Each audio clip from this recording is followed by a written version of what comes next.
You have 68 wins. You cannot 69 Mina. Hey everyone, it is the center of attention, Brittany Brooks, and you are watching Simply Reliable Studios. Come on over, Simply. I'm being see, earlier I said something stupid to him, and now this is my receipt. Okay. Sabu's just sabotaging you. Yeah. He sure did. Hijacking. Yeah, he's taking over. Hijacking is a better word. You're right. Good luck. What up, everybody? This is the People's Babushka, and you are watching Simply Reliable Studios. Shout out to Simply Reliable Studios making their Symphony debut, sponsoring this match and the entire Dragon Kai demonstration. What's up, everybody? It is the hottest flame, the realest Hogan, the bionic baddie, Kiera Hogan, period, and you are watching Simply Reliable Studios. Say his name and he appears. I believe in Noah. I believe in Datula. The Meltzer of the multiverse. Who the fuck wants to compare themselves to another? How much of a mark do you have to be? You couldn't even pick a professional athlete. You went with a fucking journalist? Grow up, man. We just want to say thank you to Simply Reliable Studios for voting us as Tag Team of the Year. Of course. Because you know what they say, right? If you can't swim, You're bound to drown. Tonight, she is sponsored by Simply Reliable Studios from Orlando, Florida. She is everybody's favorite BFF, Izzy Marino.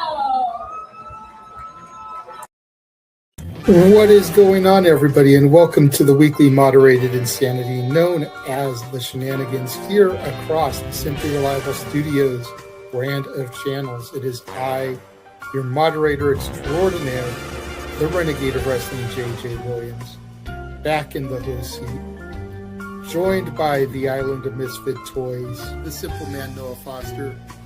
Hello, everybody. Welcome back here once again to the Simply Reliable Studios. You know what this is? Brands of cements and brands of voice that's for favorite fall-based professional wrestling. Damn it. So without further ado, let's go ahead and bring in the rest of the panel. First and foremost, my partner in Love the Bed in AEW. We call the rest of the light and probably upset stomach mindset for some other stuff tonight. It is, of course, Mr. Reliable, Simply Reliable, in true original form, Walter Cruz. Ronda won in literally 17 fucking seconds. She tackled Gina. Gina fought a little bit. She turned to the side, got that armbar, and she tapped. Literally 17 seconds in the first round. Well, at least I know I can last longer than Gina Carano. We've got one half of the Canadian connection and a man who just got done doing some hockey coverage with the Stat Boy. Nick is here. What is up, sir? Why were you guys talking about boobies for 45 minutes? Theme of the week, today's. She's yours, she's mine, she's our Canadian friend, Ash. That's actually elegant and not fake. Hello, Ash, how are you? Enough is enough. I've had it with these motherfucking AEW wrestlers winning my motherfucking New Japan title. Make sure you tune in every week because you never know who's going to drop in to join the Shenanigans. We do have the man who started it all. Jeff Meacham is with us. I'm impressed with what's going on at the JCW. I'm happy for Russo. I'm happy for Vito. I am a viewer, again, when I can get home and sit my ass down for a half hour, whatever it is, and enjoy that shit. Popping out before midnight virtually on this app. It is my cohort as fellow gamer and crazy wrestling watch aficionado, Charles Schultz, will also be joining me tonight in the fray as I welcome you into the Shenanigans once again at the end of this fine Saturday. I just want to keep seeing Mr. Guana show up every single time and just Polyaska. I'm still agreeing with JJ. We still need that freaking multi-person puppet match. A puppet is not a competitor! Sex dolls are competitors if you go to the right company. Teleporting in via the morphing grid, our very own Pink Ranger is here. Everybody. You know, I know the firing of Scott Moore was controversial, but I feel like he needed to go in order for TNA to grow. Don't get me wrong, we had some good stuff under Scott Moore, but the company was just stagnant. And you know, look how much they've grown. If this is what it took for her to acknowledge some of my NXT talent, then I'm here for it. Because we know she doesn't work Tuesdays. So the fact that she watches Thursdays and is still getting exposed to my talent, like, hey, something happened, right? She told me the other night that Trick and A was some of the best stuff in TNA. Yeah, I actually really did like Trick and A. I was completely shocked and blown away to discover it was Chad Gable under that mask. I had no idea. I would have never guessed it. I never saw it coming. This was just mind-numbing. This was like the reveal that Juan Cena was John Cena. I never in a million years would have guessed that Chad Gable was in that match. Is Fleet ever going to lose that title? Well, you know, everyone can be a dickhead, but how strong a dickhead are you is the real question. I have a pretty strong dick. I'll take your report. Good night, everybody. Hopefully no one else heard that. Cool.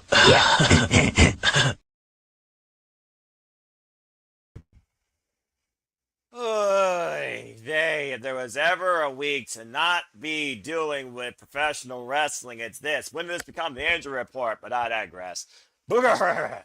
Good evening, everybody, and welcome back once again to the weekly moderated conversation of wrestling madness. That is the Saturday Shenanigans, also known this week as your injury report, brought to you by Rage of Wrestling. I am, of course, the moderator for this weekend's Shenanigans, the simple man of the simple brand, the voice there SRS, forever grateful for all things professional wrestling, damn it, beyond bonitos to all of you. And my name is Noah Foster, so let's go ahead and get right into things. And of course, I am never alone, as right now, it is not just I, but tonight you have Simply Reliable, as I am with the Rage of Wrestling, Walter Cruz. So thank all of you for tuning in, whether live or on demand. Please like, subscribe, comment, and tell a friend. And if you want to dictate the conversation, super chat at PayPal, the past simple as that. I'm just going to say this right now. I'm hot, I'm tired, and I deal with children. But nonetheless, it is what it is. And I don't even have children. Thank the Lord. That being said, I know this man does, and he probably feels the same way for other reasons, but it's still good to see him anyway. Walter, how are you this evening? I'm feeling good. Felt a little awkward. I'm not on Joyce, but I saw a floating talking head a second ago. Thank God you came on screen. But I was this close to staying on Avatar. I was this close, honestly. Our panels better join before I turn this into an impromptu collision watch-along and rather have fun with that. Oh, trust me, Continental Cup. Instead of talking about injuries and freaking other nonsense, I'd be all over it. Maybe I'll do that as my own simple session later this week. Stay tuned. Stay tuned for the next Simple Moment Bash.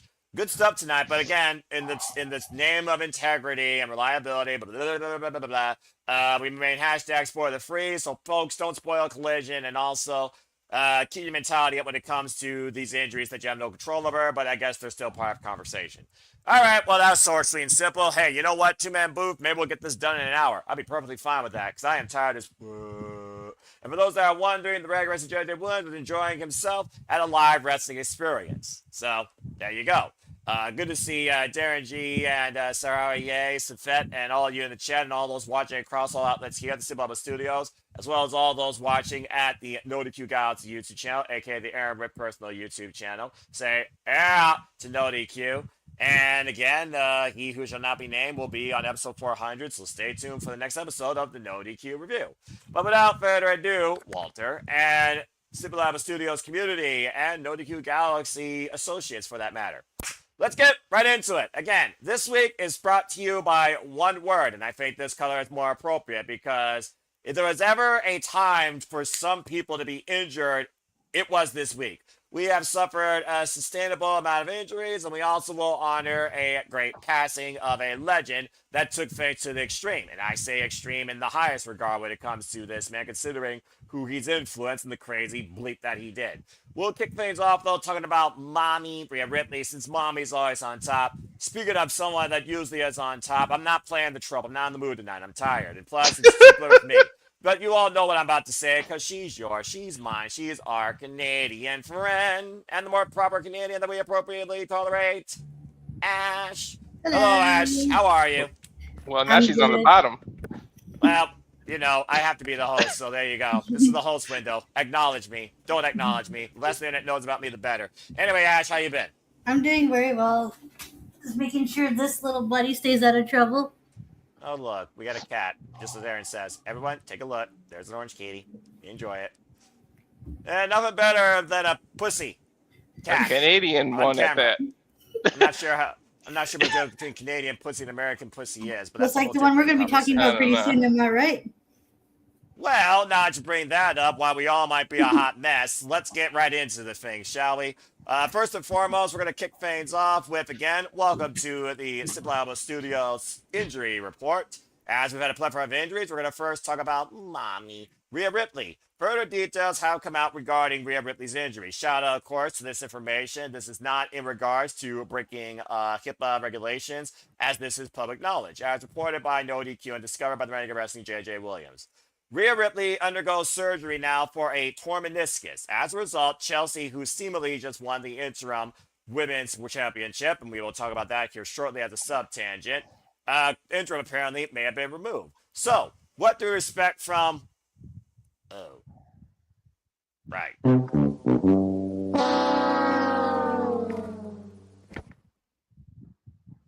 What?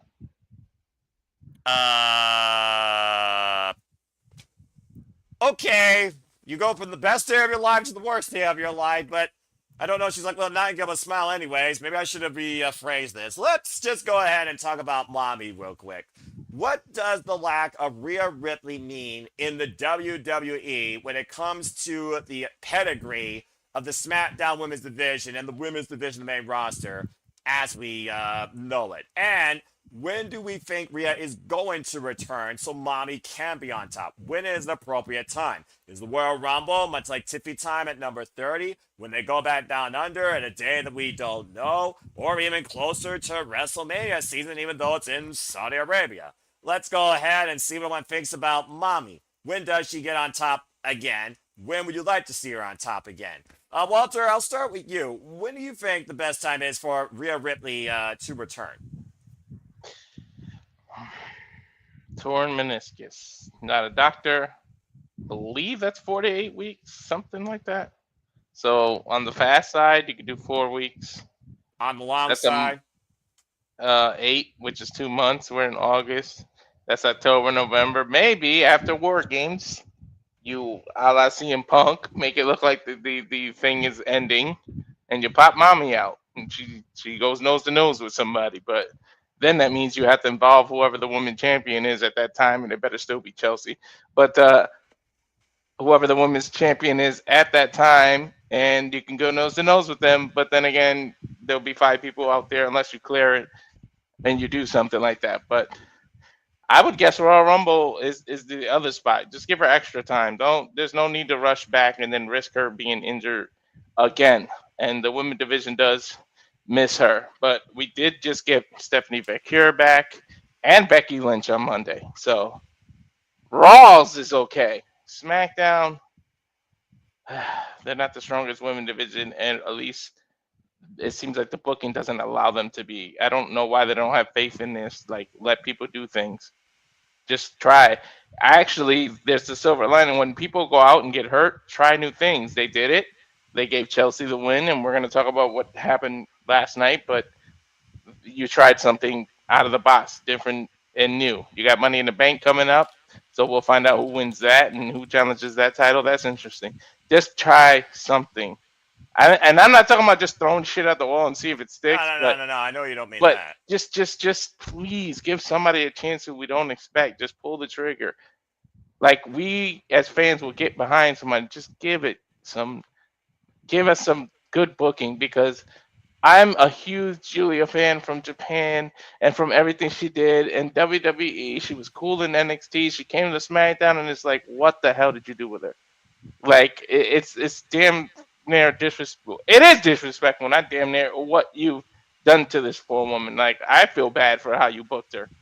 Like, she's relegated to being a squash match, 2 minutes for Lash to get into a ladder match. Like, can we do something with Julia? Like, this is the time to do things that are with people who aren't usually, pardon the pun, on top. Mommy's gone. This is your time to say, who do we have waiting in the wings? Whenever there's somebody who falls or anything like that, there's always somebody waiting in the wings, biting, scratching, and calling to get over, to get to that top spot. You got to take your chances and let somebody do it. Give us somebody, even if we don't expect it and we're not behind them now, give anybody the chance. Look what you did with JC Jane when she was in NXT. Who the fuck saw her beating Stephanie Vaquero? What happened after she beat him? Look what she became. Like, You're not with the results. Yeah, give us a chance, please do something. But all the best to her. But take your time, mommy. Don't rush it. I know. I think it's 4 to 8 weeks if I remember. I heard something like that before with the torn meniscus, depending on the tear or the, if it's a deep tear, one tear, it's not completely off the bone, so it depends. But yeah, don't rush her back. Yeah, arm injuries and leg injuries, the mental state of just dealing with those while you're dealing with them and even dealing with recovery. Ask Chris Statlander about her double knees, for Pete freaking sake. All right, fair enough. And again, I'm not a doctor, but it just seems significant anymore. It's either arm or leg that sends somebody out for an indefinite period of time. Although I see we're going to talk about a different injury here shortly. Thank you for that, Walter. And again, for those that don't know, it's speculated the Royal Rumble is going to be next year in February, so later than usual. So again, I have no idea what the flip they're doing. But for Rhea Ripley, for all the crap that she lets get to her from the internet, whether she plays with it or sometimes finally playing with fire, you get burned, maybe getting sick of it and drained from it, I hope that this is a great time for her to mentally clear herself as much as physically recover. I hope personally, though, after what happened with Timothy Stratton, for example, I mean, she got injured, though, lingering in the fall season. Maybe the Royal Rumble would be the best spot to try and rehab mommy on the road to WrestleMania, because you do have potential now to really try some new fun things in the women's division with the likes of Fatal Influence, Chelsea Green, and spoiler alert for SmackDown for those that don't know, Tatum Paxley is apparently now part of the roster, and she's with Little Miss Bliss. You would almost think this is a mother-daughter unit. Yes, you heard me right. Tatum Paxley's on SmackDown, not with Lyra Valkyria. And again, now you go watch that on YouTube. All right, thank you, Walter. Well, that being said, Ash Slajan A, again, Chelsea Green, our world leader in the Hot Mess We Trust. Again, this poor woman, it's always the up and downs and all around her every day in her life. Whether it was her friends that couldn't make it across the Canadian border, to see her win on Sunday, to her winning on Sunday finally, to her getting injured. Damn it. Now, according to what Chelsea Green has disclosed, she disclosed that she apparently suffered and this is where we really need to think about this, potentially a broken orbital bone. She ended up in the emergency room and found out that she basically had a orbital. It's an occupation hazard. It's wrestling. It's television. It looks amazing, all things considered. It feels awful, but looks pretty amazing. I have no idea what this means for me. Usually you guys have seen me play every single injury, but this feels different, obviously. It feels frustrating. I'm upset. I feel like if I didn't have bad luck, I have no luck at all. So I just need to take a little bit more time to process and heal from the head trauma that is going right now. Then we'll see what happens. Again, Chelsea Green, on behalf of Summit Studios, wish you all the best in recovery. Get well soon. Please don't lose the title. Ash, I now go to you. Your outlook, particularly on Chelsea Green. If this injury is not as severe as we hope it is, and again, you all can look at Eddie Kingston, for example, when you have literally a fractured orbital bone that screws up your vision, that screws up your mind, that gives you seizures, that's a whole different animal that could affect your literal brain. With that in mind, Ash, what do you think the outlook is on Chelsea Green being the champion that we need for WWE, for SmackDown, and what you hope comes from it, and worst case scenario, what happens with it? I hope this injury is not as severe and she gets to keep that title, because it would suck so much if she just won the title and has to quickly relinquish it, much like how Finn Balor had to at SummerSlam 2016, 10 years ago. Because right now, what other babyface do they have on the roster that they can, for the top billing, other than Charlotte, who's right now dealing with Jade Cargill and her baddies. It just this could not have come at a worse time, and hopefully it's not as bad. All right. Well, with that in mind, Slade and A, let's talk about Mommy. What do you think about Mommy's expectations of returning, and where would you ballpark her to return to try and bring back her brutality to the blue brand? I'd say wait until Royal Rumble to have her return, because we don't want to have her return too early and just make the injury a lot like worsen it. Is give her plenty of time to recover, and when she's fully healed, then have her return. And if it's at Royal Rumble, then have her be as like one of the surprise entrants. That would get the crowd going. All right, fair enough. And again, we've also, as Chelsea Green has told us, she has literally played through injuries as well. But again, the extent of orbital bone side effects and damages, they are not that great. Effects include but not limited to double vision, including diplopia, pain with movement, blurred or reduced sight, sunken eye where the eyeball looks like it's pushed back as the swelling goes down. And again, physical and nerve damage also comes from this, whether it's facial, swelling and bruising, even nausea and vomiting. So again, we don't know the extent of it, but this is no joke. And countless others, of course, have also dealt with it. But again, Chelsea Green, who has always somehow pushed through adversity. It's been the story of her whole life. Here's the official quote, by the way, for you folks, in case you're wondering, as she shared with multiple outlets via her Instagram, actually, as she posts a video. Again, get well soon. Just got to take it one day at a time. We know SmackDown is next week, Friday. We'll have to see how they play on this. Maybe Tiffany Stratton could be in a segment with her over the phone. They tease who she's going to face. Please be Jessie Jane and not Nia Jax. Again, I really do hope that, again, she finds a way to actually make this work in her favor and for our entertainment and why we have invested trust in her. So that's all I got to really say about that. Now, with that being said, there is, of course, another correspondent who also has thoughts on Rhea Ripley and Chelsea Green. So I am now going to share you this video feed courtesy of the man himself, Jeff Mudef Meacham, and then we will disclose our thoughts based on what he says before we move into our next topic. Everyone take a listen. Well, first off, let me just send all the well wishes to Rhea Ripley. It's crazy to me that it's taken this long at the pace she's been on in WWE to have I'm going to be gone for a very long while surgery. And I'll talk about that with the Brie Bella thing as well. So I'm so mad about that. Anyway, I really believe that if they WWE pronouns, pal, if they want to set Chelsea Green up for long-term success and don't, put another roadblock in front of her of that level, then you almost have to make her championship status like permanent, like legit, like she's the champion. The surgery that Rhea had, it's a torn meniscus, so it is a shorter recovery time, if I remember right. But you still don't know when you're going to get that program back. And the program, the storyline is now completely different than when, it was just going to be an interim champion and Chelsea would face Rhea when Rhea came back. We don't know now when Rhea is coming back for sure.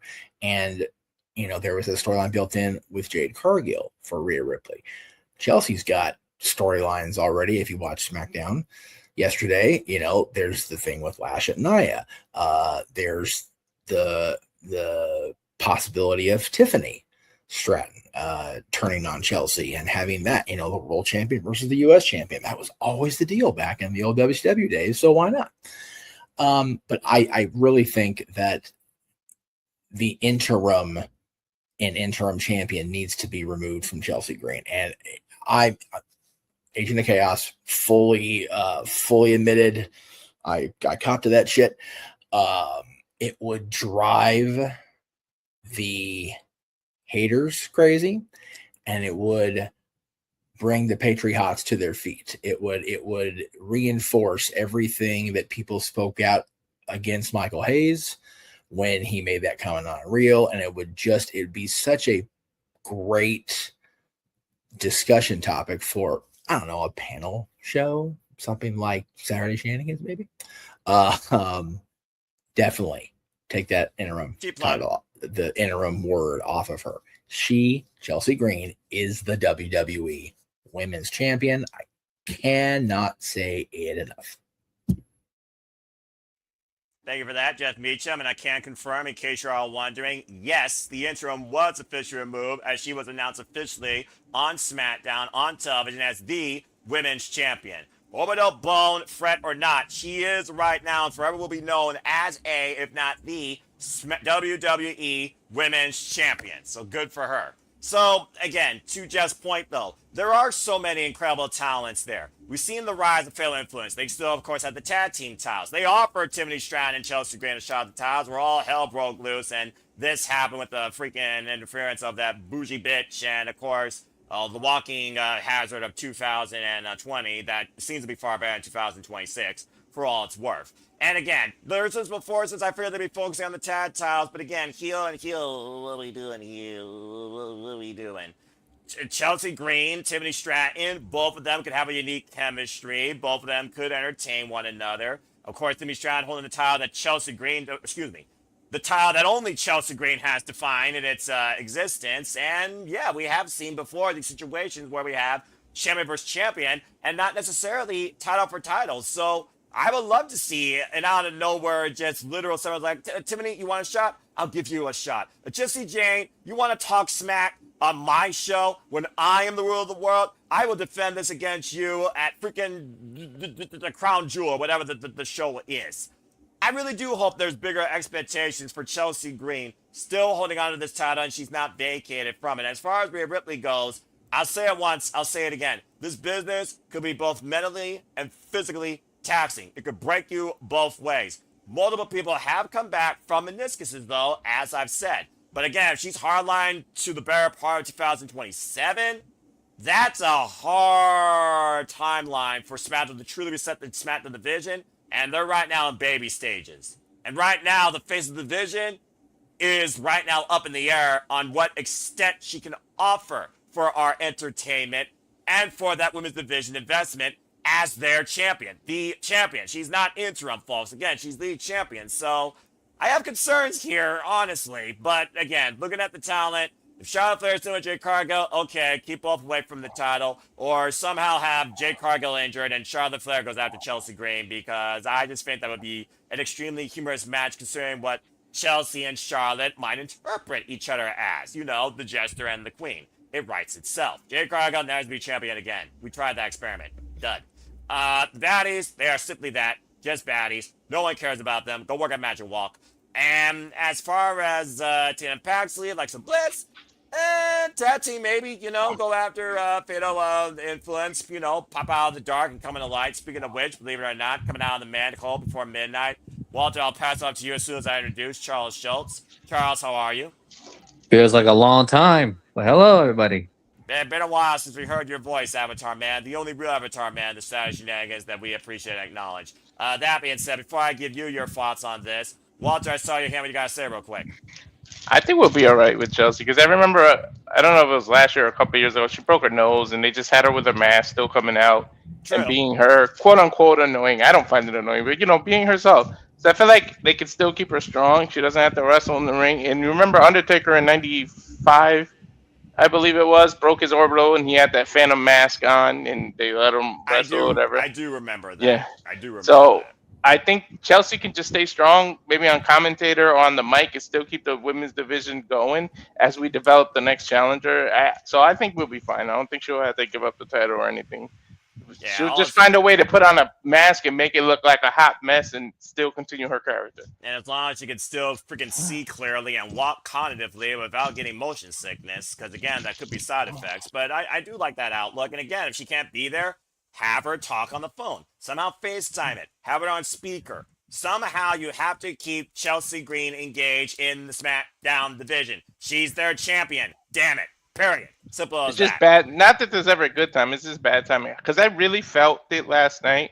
I thought Tiffany was gonna turn on her. Because if you look at Tiffany's character and the way she is and how she kind of fits into Fatal Influence. If you think about it, like she fits the. So maybe that's where they were gonna go, and that's what it's gonna lead. When she loses the title, she's gonna start blaming Chelsea, and I think that's where we were gonna go. Like those two fighting one-on-one.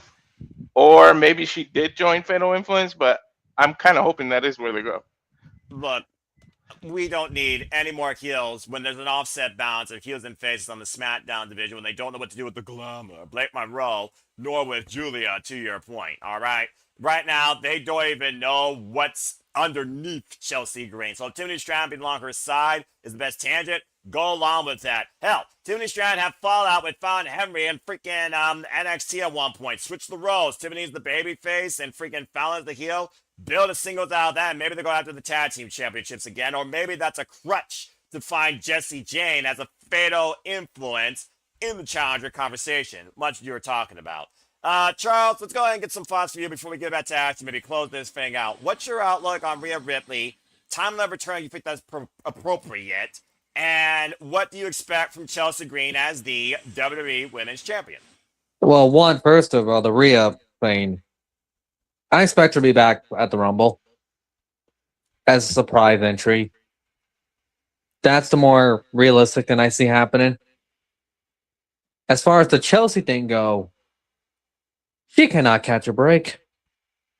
Never has. First SummerSlam, the whole going with friends and all that, and then literally gets injured the week after. What is happening here? that bell is life. That bell is not having a good year. It seems like with injuries. Well, Two injuries back to back. I'm about to say the summer of injuries decided to happen in August versus July and freaking June. Ain't that some crazy bleep? Exactly. Bloody hell. Can't get your break, folks. How it is. Well, there's a reason why I got a sign my living that says it is what it is, but somehow I still keep going, despite the fact that, again, I am so not in the mood right now, because between this stuff and stuff in my life, things right now are just absolutely ridiculous, but you gotta keep stepping, as Dustin Rhodes says, persevere. Ash, anything further that you want to add regarding Chelsea Green, cause the fact now that she's a D champion? What program would you like to see develop first? Fatal Influence, Tiffany Stratton, Charlotte Flair, name we haven't mentioned. So I wouldn't mind seeing Jessie Jane go after the title if she doesn't win the U.S. title next week, which I would love because, oh my God, Fatal Influence draped in all gold. Oh, yes, Lord. Please. Yes. Give me that. It's a takeover! It's a takeover! I don't like it. It's a takeover. Who else can we have? This might be too early, but Blake Monroe, because they haven't really done anything with her other than like, hey, she's here. Look out. Yeah, you remember the woman from hell never had something so sinister, so glamorous seems so sinister? Have a hot mess and a freaking woman from hell fight each other? Yes, please.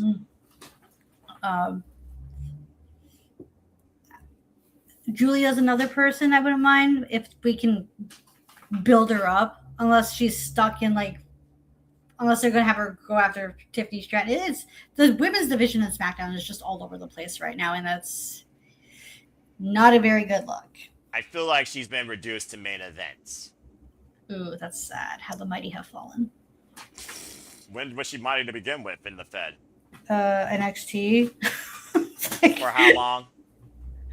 I mean, it's Julia. That's the sad part with Julia. It's just like they were damned if they did and damned if they didn't. It's just like, my God, this is like I don't want to be this person, but maybe people were right when they said WWE just hired her, so AEW wouldn't have her. I'm just well, I mean, the not word to of be the all day. like tinfoil hat and shit, but Yeah, of course. The word of the day might as well be petty. So, I mean, just saying. Well, that being said, again, Chelsea Green, congratulations. Now you're official champion. Who cares? And also, because again, it's Fed talk. Let's be honest here. He doesn't talk Fed. He doesn't acknowledge the Fed. Let's just be honest here. Fair point. The Fed is literally a detergent, a freaking bug spray for Nick. All right, let's just call it what it is. I do think he cares about Chelsea Green because she's Canadian, but also Nick's one of those that just kind of goes on his own role, and probably the Mrs. dictates that too. So, Nick, all the best. Again, we'll see you around some point, you crazy canut. JJ, we'll see you here soon, folks. And again, to Chelsea Green, I really want to see you drive this division into a hot mess more than the mess that WWE's already created. Rhea Ripley, get well soon. All right, let's go ahead and change gears now into another sub-tangent where we not look at an injury, but we look at an honoring of the extreme of sorts, because we've once again had a passing. Dory Funk Jr. passed away and rejoined his brother, Terry Funk, now in the wrestling ring in the sky with the other legends for the next Heaven Mania that we want's fantasy book. Go check that out in the archives, folks, on the Shenanigans. And on behalf of Sub Studios, we want to give our condolences, and of course, our thoughts and prayers go out to Kim, his friends, affected family members, and loved ones. So, whether or not you all followed anybody who mentioned the name Dory Funk Jr. or watched ECW or any of the batshit crazy stuff that he did, I think we'll start off with the historian's outlook on Dory Funk's passing and contributions to the business, and then let our own thoughts. So, Jeff Meacham, once again, take it away. Yeah, it's a little different for me. I'm one of the old school fans that didn't really get that far old school. Didn't really get to see a whole lot of Dory Funk, the wrestler, and even really get a chance to talk to Dory as a podcaster, as an interviewer. I interviewed Terry back in, I think it was 2003. We had Terry on the old Extreme Mayhem show. It may have been early 04, but I'm pretty sure it was 2003 because that was our only full year we did the audio, and we had so many people on. You hear great stuff about Dory Funk Jr. I have yet to hear a bad word against Dory Funk Jr. They talk about the title change between him and was supposed to be Jack Briscoe, and ended up being Dory to Harley Race to Jack Briscoe, and some of the old school kabuki-ish wrestling bullshit of the territory era and how that went down. But yeah, that's wrestling, folks. It is what it is. I am definitely of the nothing but respect mindset for the Funks. I am grateful that Dory's Funkin' Conservatory, the Funkin' Dojo, whatever you want to call it, produced so many Hall of Fame talents, developed so many wrestlers that I got a chance to watch and see live and meet and just experience their careers. And it's because of Dory Funk Jr. and the Funkin' Dojo and working with the WWF back in the day that I got to see Kurt Angle, Edge and Christian, Lita, people like that. So I didn't get a chance to meet or really speak with Dory in any way, but I'm grateful for the existence of Dory Funk Jr. in professional wrestling because his contributions as a wrestler and as a trainer and as a real ambassador to the sport, not just the business, but the sport of professional wrestling, I don't think you can measure it properly. But definitely sending out all the vibes I can to Marty, his widow, and to the entire family and everybody that loved and got a chance to know and be close with Dory Funk Jr. Very sad. Very, very, it's always tough when we lose people in wrestling. Our community kind of comes together in things like this, and it's real sad. Thank you very much, Jeff. And of course, my extent of knowledge, primarily because I'm shooting on pro wrestling, I know that the Funks were a huge part along the lines with the Pacific Wrestling Federation, and of course, influencing talents. And you remember the name of this promotion? All Japan Pro Wrestling, sharing the reign with the likes of Stan Hansen, Antonio Inoki. In fact, I was actually looking at the archives of their history. The very first match together as a team, the Funks, took on Antonio Inoki and Giant Baba all the way back in 1970. They were heavy influencers throughout all the 1980s, the early half of the 1980s, actually, in All Japan. Sharing the reign, like I said, Bruiser Brody, Stan Hansen, Terry Funk, and Dory Funk, they literally trailblazed their way through All Japan Wrestling through the early half of the 1980s as a tag team against all those great names. Of course, going into the WWF, Junkyard Dog, Tito Santana, just looking at some of the match history as I was looking into it. Dynamite Kid, and of course, more recently, Bob Backlund and Tatsumi Fujinami. So it's one of those things that both Funks definitely contributed so much to training and enhancing the business, and also Dory Funk Jr. is a former NWA World Heavyweight Champion, actually one of the longest, Bronson. He held it for about 4 years, I think. At If I 1,563 days, yeah. I was just looking at the number just to get my numbers right. So all I can say is to these innovators of Extreme, but bridging the gaps of professional wrestling, especially in the Japanese territories and the Pacific Northwest. Thank you so much. All the best, and prayers and condolences to all affected parties. Before I let you all speak, coming in now to get back into the co-host dudes, because I'm keeping us on the clock for 2 hours, and we ain't going any longer than that, damn it. Please welcome in the Renegade Wrestling, JJ Williams, who will now, much like Jeff, probably give his thoughts towards this, and then once everyone else talks about this, he can circle back, or I'll run it back to him for Chelsea Grimmer Ripley, and we'll take our first commercial break. Avatar Man, Chase U alumni, Unaccredited University. Good to see you, JJ. How are you? Or hear you. Good to be seen. All right, good deal. I know how much you love hearing that. Well, I mean, stick with your shticks, like to say. Speaking of sticking to shtick, nice to see Walter as well. Ash looking lovely as always. Even Charles is here. Long time no see, Charles. Good to see you again, JJ. Well, Echo effect, can't pigs in see, space. can't see you. You haven't popped your head out of the sewer yet. Freaking Charles. Oh, there he is. There you go. Saw a moment of him. Anyway, JJ, good to hear you. I know you had a good time. And again, this, of course, right now is the peace in all of the chaos in our lives. So let's talk about the fact now that the Funks are resting in peace on the road to Heaven Mania. What are your thoughts on the Funk Brothers' contributions, particularly, of course, the passing of Dory Funk Jr.? And did you watch any of his matches? Did it have any effect of you as a fan? Your closing remarks.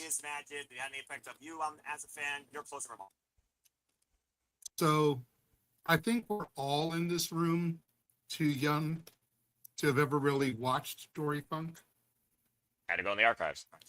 And that's saying something, considering I will be 50 this month. God bless you. I think the only match of his I've ever really seen was his WrestleMania 2 match. You and I called it. We did. It hasn't made air yet, but yeah, we called it. We have it recorded to be uploaded and posted at a later date, but I think that's literally the only match of his I've ever seen. I know he had a death match either earlier this year or later last year at like 83 years old or whatever. Crazy effing mother effer. And I'm like, are we just trying to set a Guinness World Record for the oldest deathmatch participant at this point? Like, what are we doing here, Dory? You're speaking about the guy who did a double hell current explosion death match with Atsushi Onita and Rajan Yaguchi. God bless you. You idiot. That's what I get for being the Japanese wrestling fan. Anyway, continue. But I know Jeff touched upon it in his video, and I'm going to kind of echo his sentiment. I think what I'll remember Dory for the most is his legacy as far as helping the future of the business. The Funkin' Dojo, the Funkin' Conservatory is responsible for Matt and Jeff Hardy, Edge and Christian, Kurt Angle, amongst others. I mean, just off of those 5 alone, you damn near have a Hall of Fame training induction for Dory Funk Jr. Accurate. Just for being responsible for those names. And then there's more that have come through the Funkin' Dojo, Funkin' Conservatory. So I think that's what I'm always going to think of the most when I think of Dory, is what he passed on to future generations, as you were kind of saying as you brought me in, Noah. I also want to point out here, you know the trope we hear all the time about Texas Deathmatch? Yeah. He's the guy that actually wrote a little book, proverbially, about that very match. And there's actually a little YouTube video if you want to learn more about the history and, if you want to call it integrity, I guess it's violent integrity, of that match form going all the way back to 1981. You can go watch that right now on YouTube. So with that being said, thank you, Dory Funk Jr. Rest in peace, Funks. All right, let's go to Ash next and see if she has any thoughts, since she's a deathmatch queen. You're looking at pretty much a deathmatch pioneer in his own right, but he also, of course, did much more than that. Ash, do you have any outlook towards the Funks based on what you heard? And also, do you have anything you want to add on behalf of the contributes that Dory Funk Jr. has given to the wrestling business? Or do you as a fan? I unfortunately don't have anything to add because I know nothing about the Funks. And neither does the other Canadian, but at least one's here, so continue. Knows nothing about the Funks, never seen a Bret Hart match. They just add it to the list. Falls behind in every tournament she watches. Add it to the list. Do I need to keep going, Ash? I'm going to build a profile page, and I'm going to display it, and it's going to be our lovely Ash, and it's going to be orange and black, and then it's going to have everything that is a con about her. Might as well make like a bingo card of stuff I haven't seen yet. Stay tuned, folks. Bingo brought to you by Ash can't get anything done because she's busy with priorities over passions. I thought she graduated already because she's still got a whole lot of homework. Nope. But if she doesn't get it done soon, she might repeat the grade. That being said, I don't ever see her flunking, but that being said, you got nothing to say, though, about Dory Funk or anything like that. Well, I just want to encourage you, look at All Japan Pro Wrestling, look up their tag team matches. Enough said. All right. Thank you, Ash. Walter, it's on you, bruv. What do you guys say regarding Dory Funk Jr.'s contributions to the business? Go ahead. Again, too young to have seen and heard of him live, but, you know, archives exist and things like that. When you hear that name Funk, it's just synonymous with death matches, hardcore. The whole family is just crazy. I mean, they were crazy out of the womb. Yeah, right. They were born crazy. But yeah, to have an NWA NWA reign that was like 4 years, like, there you go. Suck on that, like, for a little bit, and still longer than Roman. Right, like, we lost a legend, and at least he's reunited with his brother, and in that crazy death match up in the sky or whatever, if you believe in that stuff. So maybe he's in an eternal death match now with his brother. So he left a legacy that might not be matched, but I mean, I'm sure if you ask anybody who wrestled in the 80s, early 90s, I'm sure there's not a single person who wants to say they were influenced in some way by this man. So, you know, may he sleep in peace. I'm about to say, him and Adam Page owes him a lot of credit when it comes to the fact he might as well have been the one to create Texas Deathmatch, why him and Adam Page has a mixed record in that. It's defined pretty much some of the biggest, damnedest moments of its AEW career. And shout out again, as always, to another historian in his own right, Tony Schiavone, along with Nigel McGuinness and Paul White. They also gave their own contributions tonight on Collision, as I'm looking at a little bit more history and also like acknowledgments here from the wrestling business in regards to Dory Funk Jr. and his contributions. If anyone knows about Dory Funk as much as JJ and Jeff does, it's probably Tony Schiavone, who knows more than all of us combined. That being said, rest in peace, Dory Funk Jr., and enjoy heaven violently. That's an oxymoron. I don't think that's supposed to work like that. All right. Well, thank you for that. Okay. That being said, you can add Test and Mickey James to his list. I was about to say, like you said, there's probably more names that even we don't know that goes older than the Fed or WWF. Hell, I talked about the influences alone with All Japan, including the founder of New Japan. Their first damn tag match was against the founder of New Japan, freaking Antonio Inoki. So there you go. All right. That being said, Charles, you just on camera here. You also got a thought. Are you good? Okay, you're good. Well, hey, we actually get to see him. Go. All right. Let's go ahead and, yes, Emmanuel, we got a live crowd effect here. Enjoy it, all right? This is double voice versus double vision that Chelsea Green might have. Speaking of which, we're going to run it back real quick to the Renegade Wrestling JJ Williams. JJ and Hot Mess We Trust, Orbital Bone, hopefully it's nothing too severe. Rhea Ripley, Return to Be Unknown. You are always the master booker with the pen and paper. That's far better than anybody right now on WWE Real or in the WWE Gorilla position. One, she's no longer interim. It was announced officially on SmackDown. She is the champion. Thank Christ. Two, don't know the extent of the injury. We know how bad it can be. We also know that she's turned every injury into entertainment for our value and actually has gotten more TV time out of it versus most women that we think should. Three, we don't know Rhea Ripley's extent, but I will tell you right now, the consensus of us think that it should be around Royal Rumble. So two-parter for you. Your outlook on Chelsea Green as the champion, what you hope to expect as far as her influence in that division, and when do you think Rhea Ripley should return, and should it be against Chelsea Green, regardless that Chelsea Green should be champion at the time? Well, let me start with the Rhea Ripley first. I think you guys are spot on as far as Royal Rumble. Thank you. I think that's the way to do it. However, that also seems predictable. Every time someone returns from an injury, they come back at the Royal Rumble.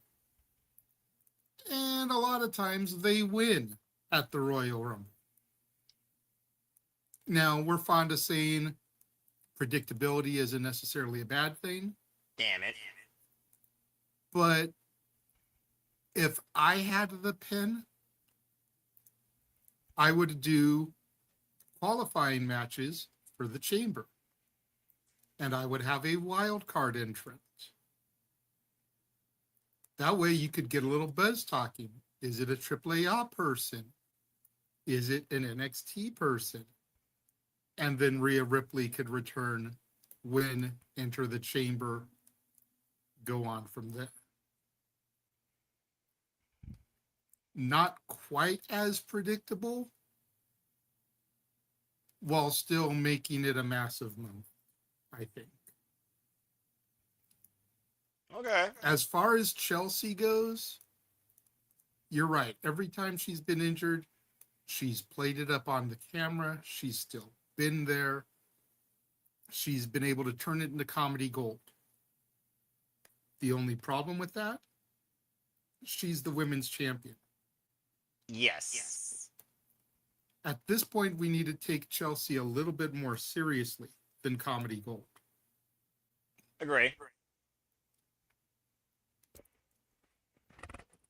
Jeff pointed out in the private chat, and I don't know if you relayed it on screen because it wasn't part of his video, I know. Oh, but it's the same injury that Undertaker had back in the day when he wore the mask. Walter did bring that up, actually. Okay. So Chelsea in a Undertaker-esque Phantom of the Opera style mask, either red, white, and blue for the whole In Hot Mess We Trust, or even red and white for Canadian colors. Put a maple leaf in the middle of it. Maybe even shape it like a maple leaf instead of the Phantom of the Opera. You know, maybe some girly colors on it. I could see her doing that. It's not so comedy that we can't still take her seriously. And she's allowed to come off as still this badass fighting champion. Because while all the other bitches in the division would have taken the time off, she's still here trying to shove it up the Freebird's ass up Bad Street USA that she deserved this opportunity in the first fucking place.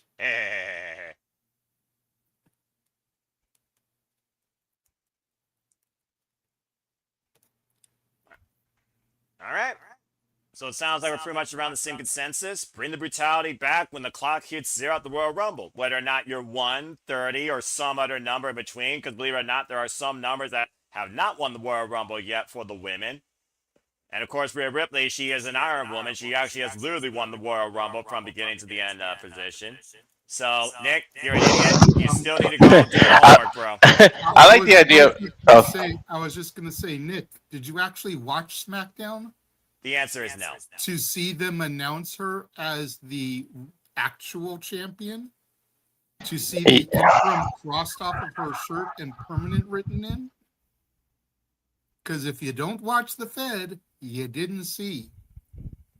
Yeah, you'd be surprised what looking at in highlight actually means. Just saying. I found that shirt amusing. I was like, yes, as soon as I saw that shirt, I was like, yo, man, like that shit.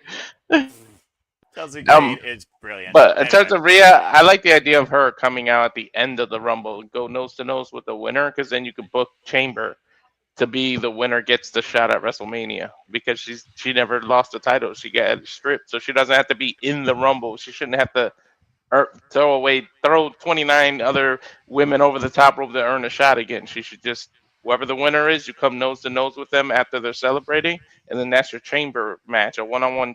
Whoever wins that gets the title shot at WrestleMania. Well, she did win the Elimination Chamber this year, unless you all forgot. I know, right? Isn't it crazy what the year actually gives? Yeah, but not a Chamber match, just a one-on-one with whoever won the Rumble, and the winner is the person who goes on to WrestleMania. Oh, I see. An impromptu number one contenders match, or much like New Japan at one point with the G1. Yeah, and you set it up by she comes after whoever's winning the Rumble, points at the sign and everything. Her music hits, and they just go nose to nose, and that's how you end the PLE. Fair point. Well, that being said, hot mess we trust. Make SmackDown great again. Well, maybe I should do a different tagline, considering the public office. Never mind. That being said, not political, independent, thank the Lord. Chelsea Green, turn this into entertainment, but also show us how serious you are and shove it up Michael P.S. Hayes' purple suit wearing ass. Okay. Took a picture with him already, immediately with the title. Of course. I mean, I'm sure it was humble pie. And we'll see if that man actually takes that humility and strides. I don't think he will, because some people never change. And what also doesn't change, apparently, is sometimes being fearless means being fearless on your own. Because when we return from this commercial break, the second half, we're going to bring you Raymond injured. And we're also going to talk about what the future might be for the Beast, Brock Lesnar, and if he's actually retired. Stay tuned as the Saturday Shenanigans continue here at the Simple Album Studios and the Know That You Guys the YouTube channel. We will be back shortly. And now for a taste of things to come.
I have no idea what just happened. We're live, pal. Technical difficulties are bound to happen, apparently. But with that in mind, here at the Civil House Studios, for what you did watch in that trend, we'll try and play it again later. Here we truly encompass and embrace celebrate, pontificate, analyze, react to, and engage in all the wrestling. What can I say? I react on the fly. It's how I freaking do this thing all day and all night. Welcome back here once again to Saturday Shenanigans, folks. Again, some Noah Foster with the Renegade Wrestling JJ Williams. You are here in the live audio effect. Also, we got Mr. Live Walter Cruz, Charles Schultz, Al the Mandicle, and our Canadian friend Ash as this continues. And we thank all of you for tuning in. If you're just tuning in right now, or you have continually done so, if you haven't already, please like, share, subscribe, comment, tell a friend, and if you want to dictate the conversation, super chat, people have passions. It's as simple as that. All right, well, let's go ahead and continue with the conversation, shall we? Because you can look, but you can't touch. Well, apparently you can look, but you can't see Brie Bella competing in the ring anytime soon. Because guess what? When one Bella's injured, the other one returns, and the other one gets injured right back again, too. As Caitlyn Bella has already expressed her displeasure in this. Again, Caitlyn, keep your spirit fearless. We learned that Brie Bella has suffered a broken scapula in 2 to 3 places at SummerSlam. And I'm pretty sure it happened literally during that bump in the steel ring steps, because she was never the same after that. Think about everyone that tuned in. For those that don't know, the healing time for this injury can range anywhere from 6 to 12 weeks to 3 to 6 months. And even could be up to a year based on the complexity of the case. So, that being said, we have said ad nauseum, or the Bella Army has said ad nauseum. These two were due to hold the women's tag team titles. We said at WrestleMania, when Paige returned, was it just a plan B? Was that really what she was meant to be? Or was that night supposed to go to Nikki and Brie? We saw the run that Paige and Brie, of course, have with the titles. And, of course, at SummerSlam, when it came to 6-woman tag team action and an injury. Fatal influence, proved how much of an influence they are, and even said to the Bellas, we don't need you. Well, right now, you might not need to worry about seeing them on your screen together unless Brie just plays a role, because Brie cannot wrestle. So that being said, how is this the real any Bella plans? Do we still approach Nikki Bella and Paige, which has to be at the forefront? Were the Bellas due to maybe go after the WWE Women's Tag Team Championships again? Despite the fact they're on a heel team. What are the rules? With fatal influence. Was there something else in mind? Let's go around the horn and see what you all think might be for the Bellas, if ever to happen, or should we just stop thinking that what we think is going to happen at this point if both of them can't avoid being freaking injured at the same time?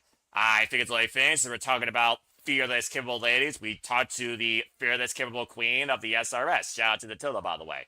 Ash, what the hell?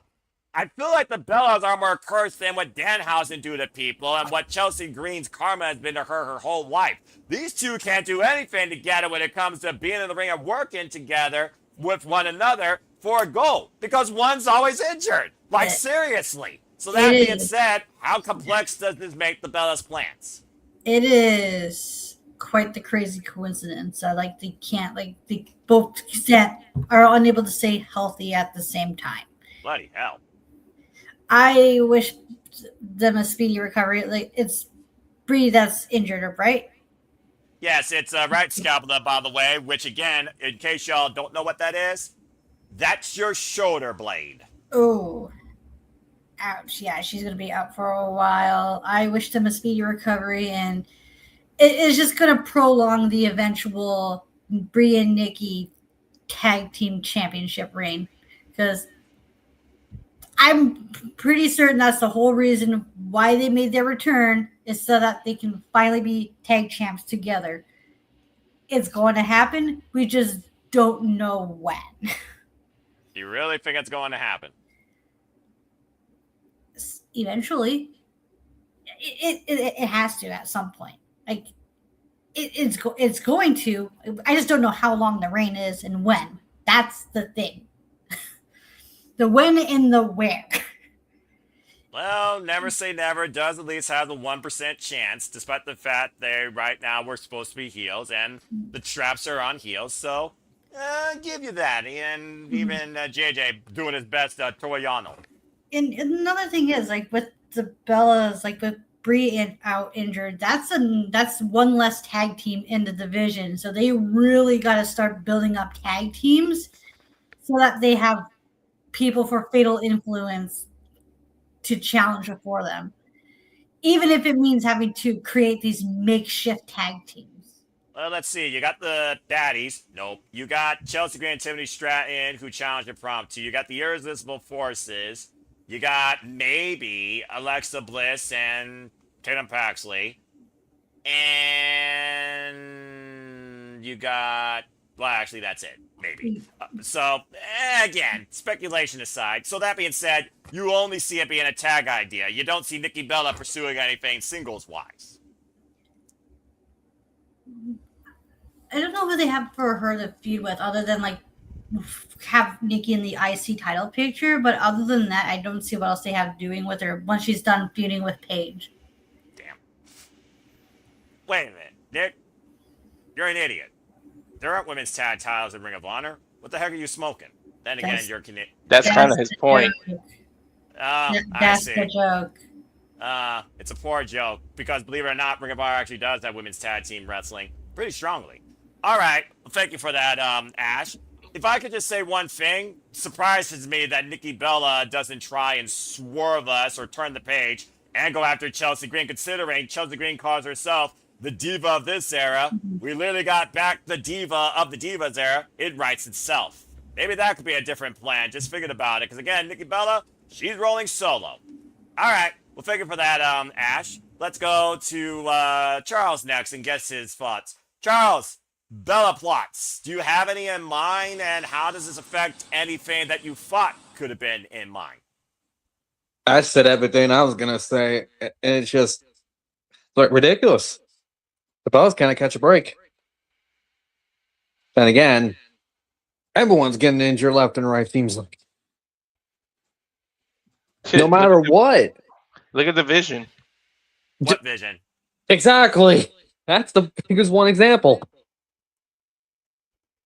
Outside of that, I know there's more to say. All right. Fair enough.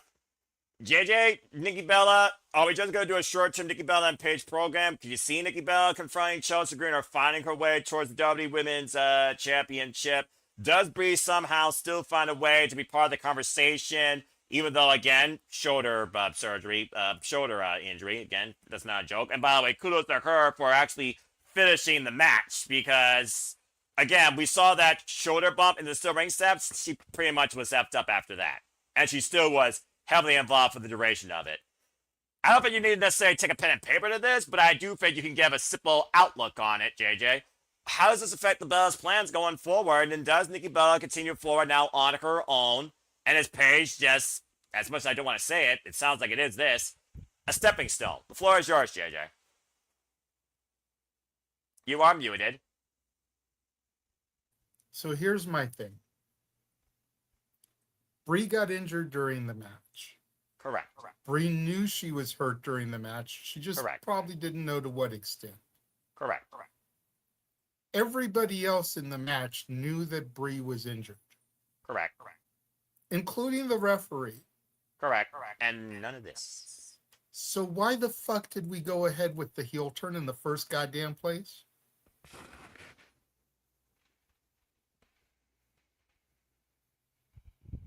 This is the part of all this that I have an issue with. If Bree knew she was hurt, Nikki knew she was hurt, Paige knew she was hurt, Fatal Influence knew she was hurt. If I remember correctly, Jessica Carr was the referee. She was. Why didn't anybody make that left turn at Albuquerque and be like, look, let's not do the turn tonight? Because we could have done Nikki and Paige on a run to try to get the belts back until Bree returned. And then once Bree returned and they were unsuccessful to get the belts back, that's when you do the turn. It makes zero sense to do this turn without Bree there to help execute and continue it on. Yeah. Because I'm sure the inevitable goal is the Bellas versus Paige and AJ. If AJ comes back at this point, Paige and AJ now look like the heels because they outnumber Nikki.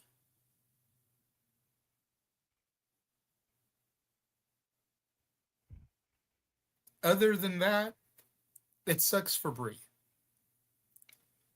You know, I hate seeing people get injured. Even if it's someone I'm not fond of, I don't celebrate injury. Me neither. You know, that's just beneath petty. You know, I don't even think I popped when Sasha Banks Mercedes got injured in that match against Willow. You didn't, because I remembered you and I were talking about that, and I'm very proud of you. You know, it's like it would have been easy for me to, but I didn't. But it just sucks. You finally got them back together on the same page, like was said, and now the other one's hurt. Yeah, and you can tell by this shot. Damn.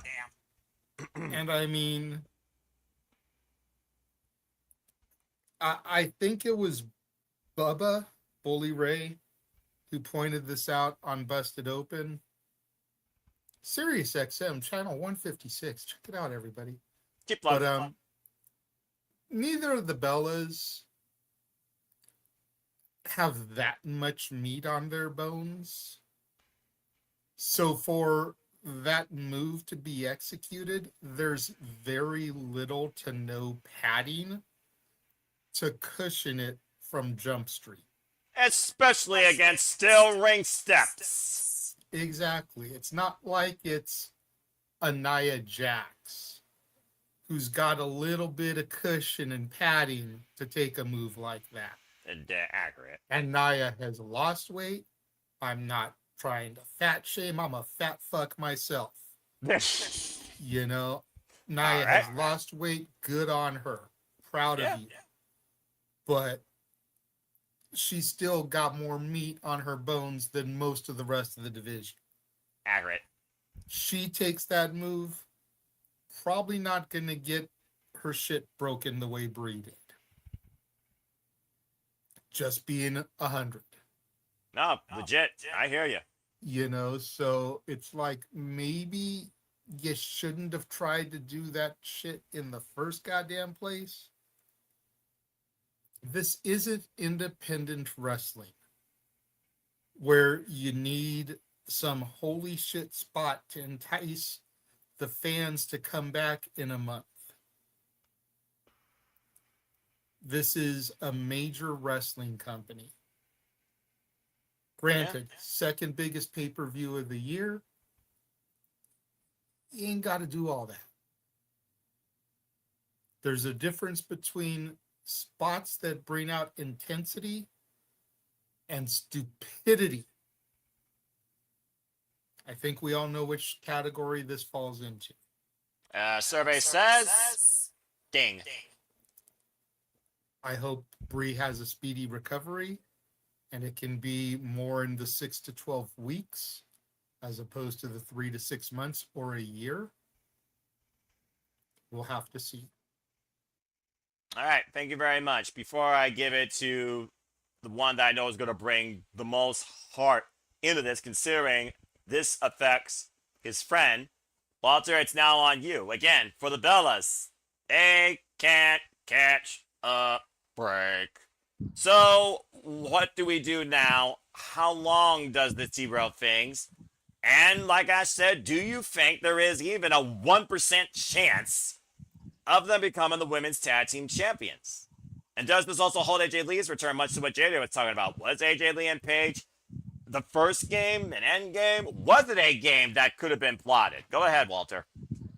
Yeah, I think AJ was in the plans to save Paige, but there's always a chance that you know they're like Jim Carrey and Dumb and Dumber. So you're saying there's a chance if he's hurt, if she's hurt, I should say, there's still, and when she comes back, there's still going to be a 1.1% chance that they still put it on. But right now, just keep the rivalry 1-on-1 feud. Whoever wins comes on the other side and goes after maybe the U.S. title or something, and makes the younger people look better.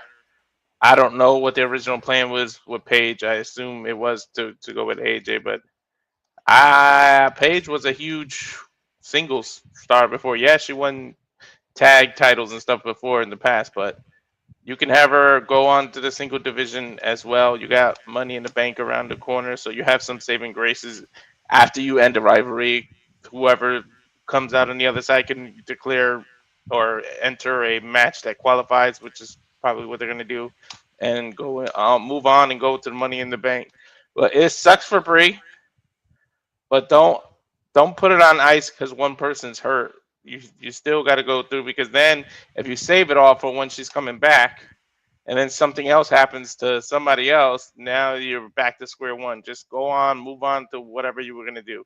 It sucks, but everyone knows the risk and injuries are part of the game. You just have to play the cards that you're dealt with, not the what ifs. You have to play the game with whatever hand you're given and reshuffle the deck after. So hats off, and hopefully she can recover shortly. But yeah, I'm with JJ. If you knew that hurt was there, somebody should have been in Jessica Carr's ear and say, tell them not to do it.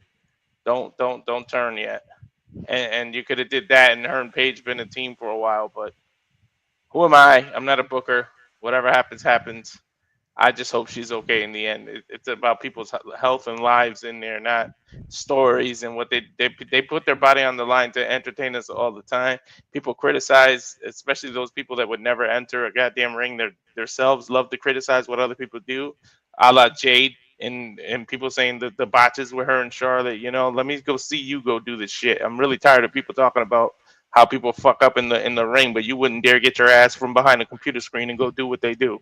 All right, Rage is about to engage. I'm going to cool him down before he goes nuclear, but also 100% accurate. Let him cook. Let him cook. If he wants to do his own TED Talk, Walter doesn't get frustrated like this all the time. Let him yeah, cook. but it's probably versus my blood pressure. He probably doesn't need to do that, honestly. No.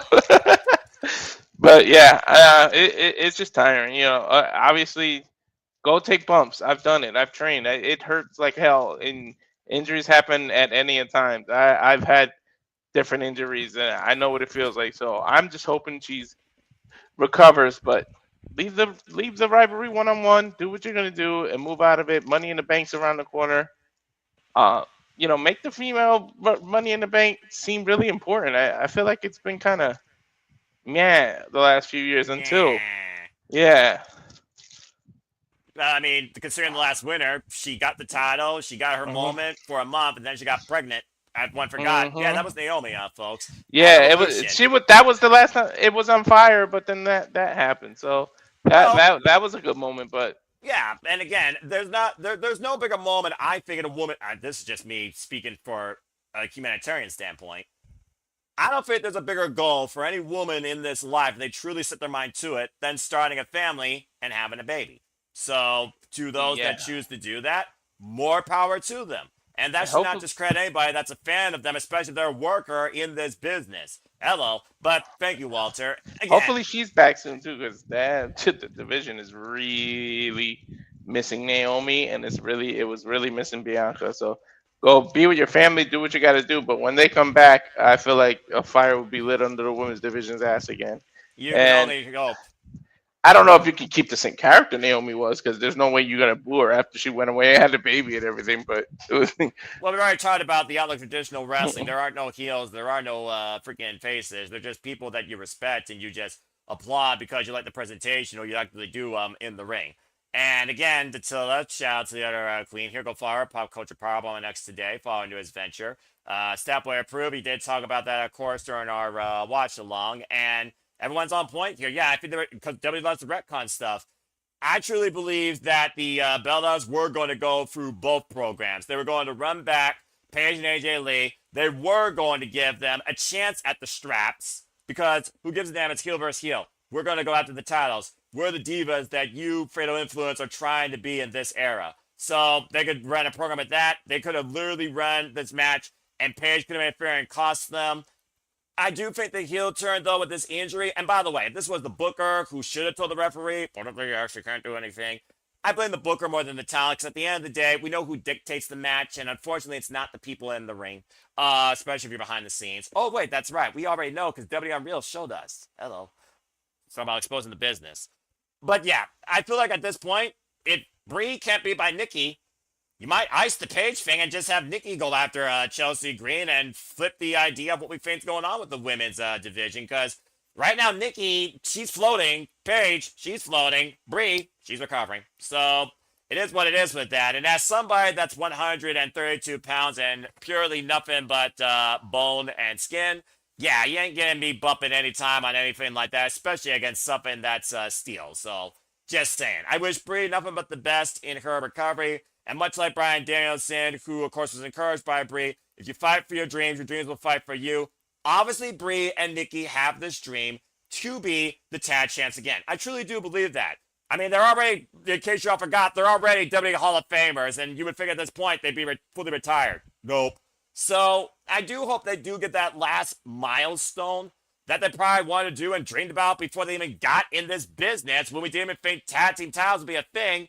And these titles haven't been relevant to me since the Icons, and they fucked that up. So I'm hoping that the Bellas do get their chance, but I do wish Brie all the best in her recovery. With that being said, we talked a lot about emotions, showed a lot of sympathy and humility. Now it's time to really bring it home on this with the man that's probably going to give us the deepest outlook on this. Let's once again lend the floor to Jeff, Fearless, Mother effing Meacham. Yeah, this sucks. I've tried very hard to not be emotional when talking just to people at work about it.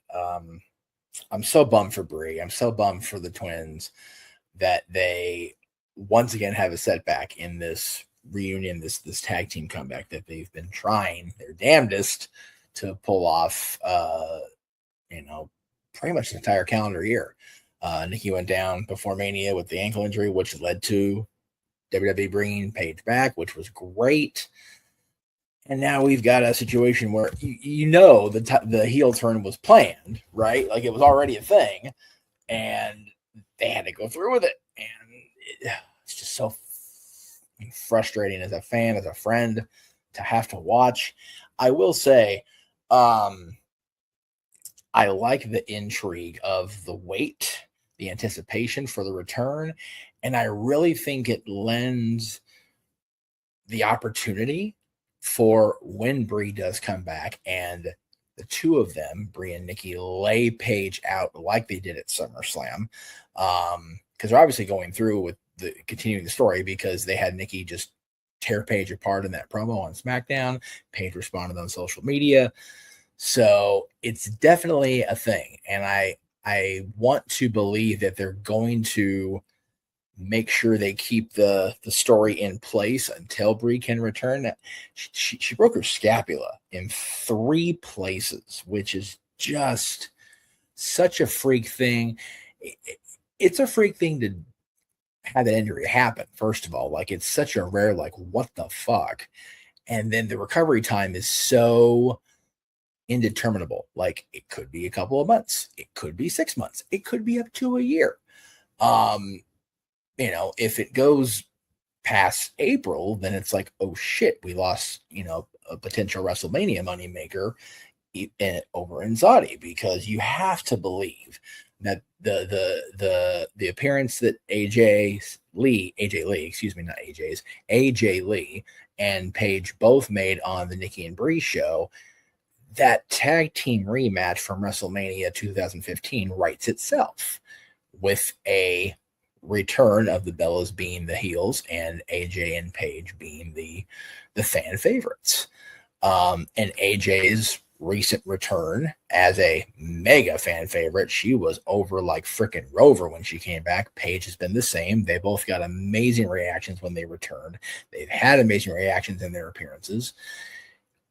I have to believe that was on the table for Survivor Series, if it was going to be a short thing, or they could move it to Royal Rumble. If I think for me, the money is obviously WrestleMania because it's a WrestleMania match. And the fact that 4 people from the Divas era getting a solid amount of time at a WrestleMania for a tag match, I think is a great statement by the company.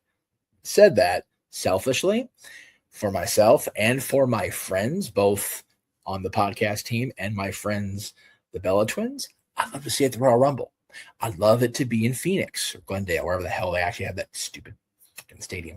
But Arizona, where, you know, the Bella Twins really had a lot of their upbringing in the area. And, you know, they had Nikki at the Rumble presser this last week. And the girls talked about it on the Nikki and Bree show, you know, how important Phoenix and the Glendale, Arizona area still is to them. So I'd like to see it there. And if we end up going, so much the better. But yeah, it's a bummer. I'm legit upset for Bree and for the Bella Twins and for us fans, us friends of the girls. It sucks. And it's such a God, if you go back and watch the injury when Bree takes the cannonball against the stairs, you know it's right there, and it's just so painful to watch now. So yeah, it I don't know if it derails the plans. It definitely has a unexpected maintenance stoppage on the train for sure, and it sucks. Those are never fun. I didn't even think about the Royal Rumble, considering, yeah, that is in Phoenix. Forgot they announced it, even though it's supposed to be, I think, later than usual. I think they said it's February, but that is where the Bellas originally are from. That's a foundation. So to run that there versus Saudi Mania, which I guess would also be a milestone, because I'd be like, the first women's match of WrestleMania in Saudi Arabia. Like, I think Phoenix will actually draw better attention, honestly, and also feel more comfortable for everybody's. But I like that Jeff did bring that up, actually, for the tag match of AJ Lee and Paige versus the Bellas. So maybe they can do that. Again, it all comes down to the extent of the injury, and we're all hoping the best for Bree and recovery. But again, we're not doctors, despite the fact that I work for a nursing college. Again, I'm IT. I don't know freaking scapula from a spatula to a degree, let alone how to use both. So there you go. That being said, Walter, I saw you on mute. You got stuff in add real quick before we take a break? Okay, just making sure. Well, that being said, Bree mode delayed, but hopefully soon again, Bree mode will engage. And Aaron Whipple here his favorite theme. Again. That theme. I agree. I figured agree. I love the fact the theme is okay. It's just the intro. Look, every single song that Def Rebel has ever produced is better than Bree Mode. And that was the CFO song too, which made it worse. That is one of the worst themes in the history. All right. And stay tuned when we might talk about top 10 themes we wish we could literally unplug our ears from later on. I'll be there for that. Yeah, I'm sure you gotta wish you could have named that tune in mind for that, Charles. Why you know video games. Stay tuned, folks. We might play that again on Simple Session. That's the man in the back. Stay tuned. All right, that being said, Primo, to be loaded. When we return from this commercial break, and we'll see if the trailer doesn't crap, we are going to talk about the Beast Incarnate, Brock Lesnar, and really, retirement? This is legit. How does it affect WrestleMania? Does he still take the payday from Blood Money Country? Stay tuned for that and more. We return back here at the Saturday Shenanigans continue. And now for a taste of things to come.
everybody. This is Joseph Sawyer, formerly known as Joe Gacy, and you're watching Simply Reliable Studios.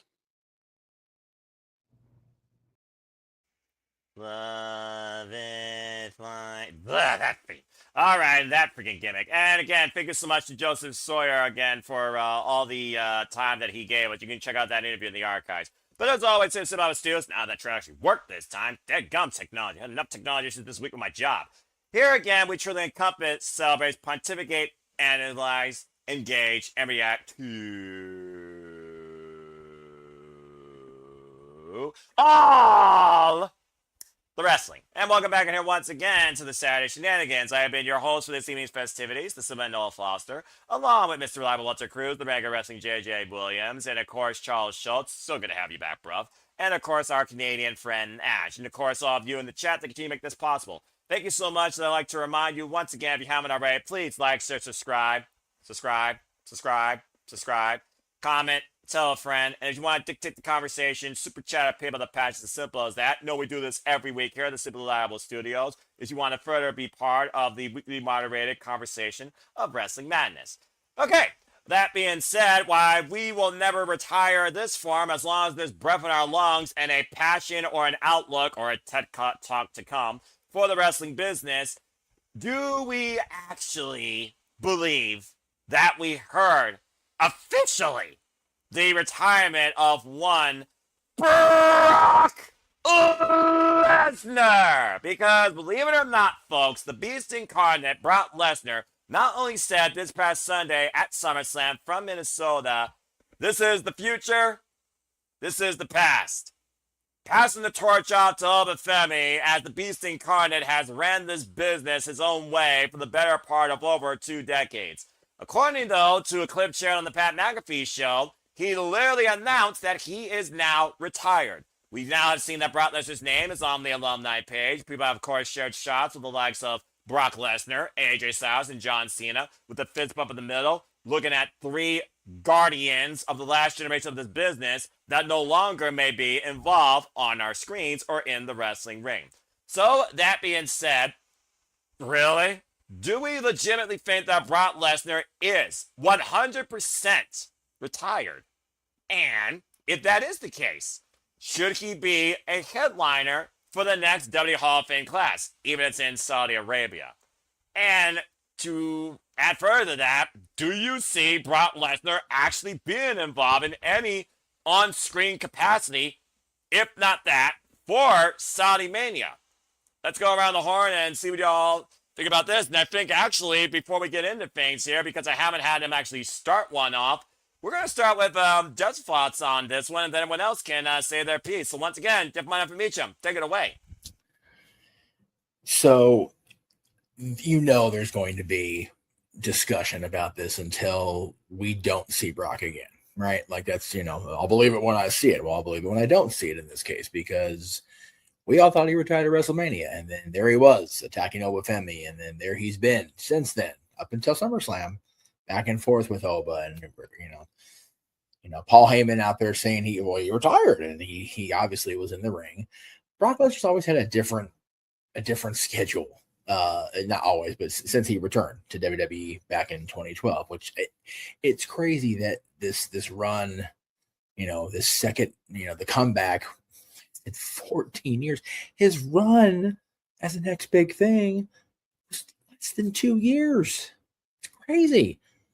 But here he is 14 years after, coming out after the Miami WrestleMania and laying out John Cena. And then, 2 years later, going to SummerSlam and laying out John Cena. Anyway, sorry. Trauma. Look, I don't know if it's a real retirement, and retirements in wrestling are what they are. I have a feeling, based on his schedule since his return, based on his, he's the big fight feel. He is the big money player. He is Brock Lesnar. I think when he says he's done and he's going to go off and, do his hunting and, focus on his daughter's aspirations for the Olympics, I think it was for 2028, which is pretty friggin' freakish to think about, that another Lesnar is going to be an Olympic level athlete, my God, that's frightening to think about. I think I sent it in a group chat to you, JJ, and Greg, and Walter, and Aaron, and it may have been different chats. So forgive my old ass for a bad memory. I don't think there's anybody better suited to headline WrestleMania's Hall of Fame in Saudi Arabia, if they do the Hall of Fame in Saudi Arabia. And again, I'm still convinced that part of that New York weekend is going to be the Hall of Fame is going to be in New York, just to allow as much domestic revenue as there's going to possibly be available to be spent here. They didn't arrange that New York watch party, just for the attraction value.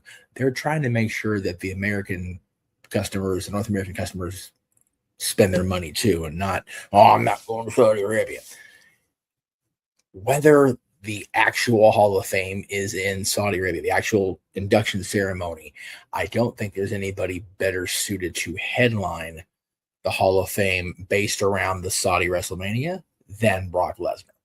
He is the definition of what those guys are paying out for, to have the WWE come in and have this, this 10-year partnership or whatever it's been, than the guy who he's had under 90 matches in the 14 years he's been back. That is the Saudi Arabia arrangement. That is WWE in 2026, and that is Brock Lesnar. No doubt about it.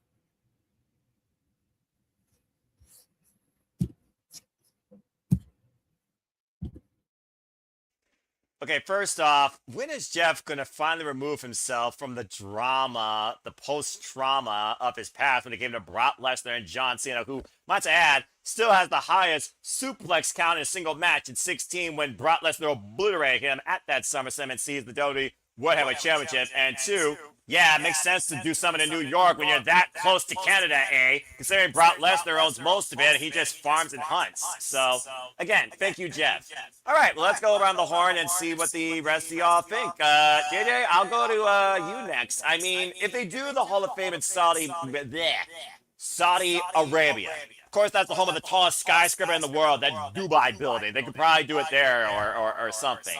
And again, considering how many retirements we've had the last 2 years, AJ Styles, John Cena, one of these three men has to be a headliner for the next class of the WWE Hall of Fame, in my opinion. But with that in mind, do you truly believe that Brock Lesnar, who might add is nearly 50 years old, actually is retiring?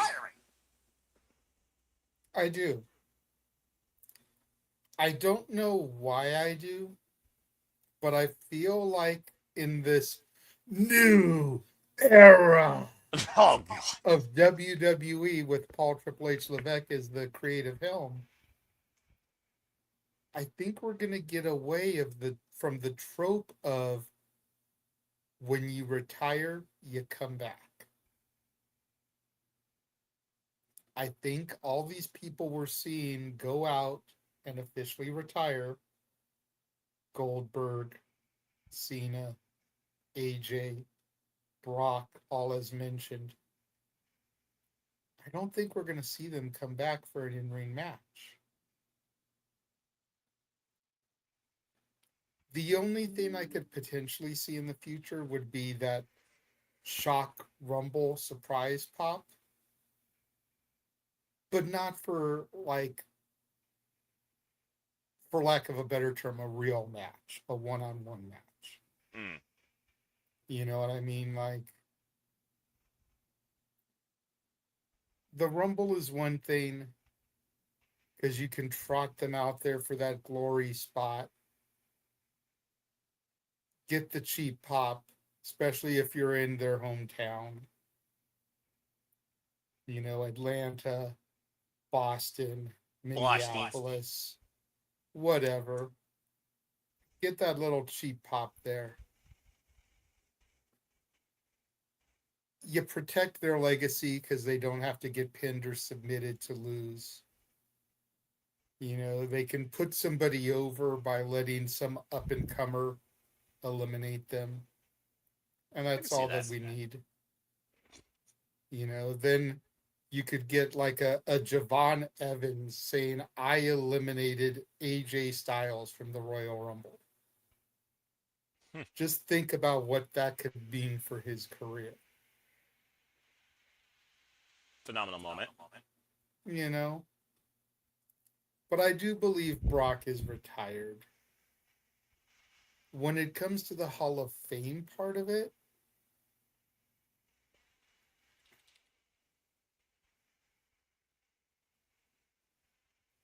I know Cena is like the brand ambassador right now. Yes.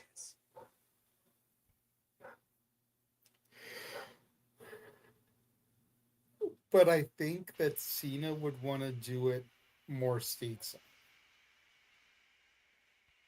Huh. Or maybe he would be okay with that. That's the thing, is like, I don't really know. It's like, after Saudi Mania, where are we going for Mania again? Do we go back to Vegas again? Oh, yes. And I hear you scoffing. I see Charles coming on camera to shake his head, but let's keep in mind what is housed within Vegas that is part of the TKO umbrella. I get it. Whether people like or dislike the idea of Vegas becoming the home of WrestleMania, there's logistical reasons to do it. Yeah. Personally, I feel like the Big Four should alternate across the globe.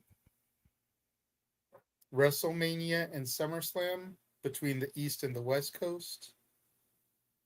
Rumble and Survivor Series between the North and the South.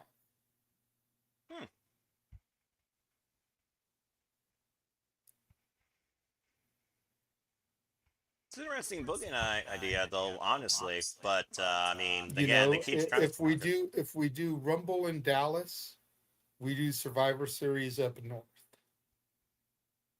Whether it's Canada A, or whether it's like a Michigan or a Minnesota or something across the northern border.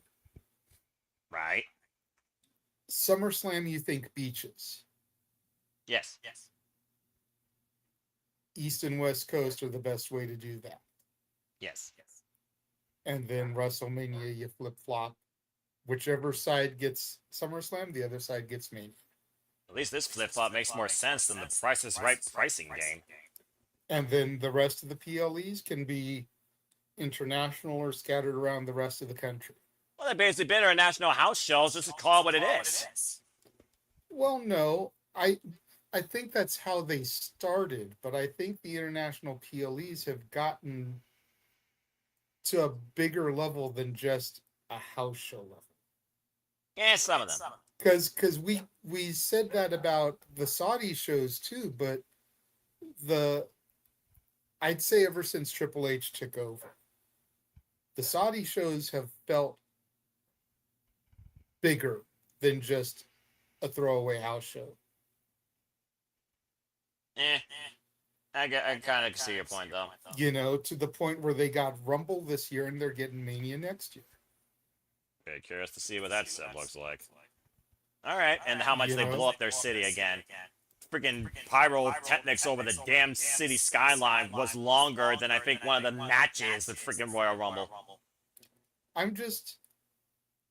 I wouldn't be mad with Brock going in this year. But who do you have inducted? Paul Heyman. That would be the obvious.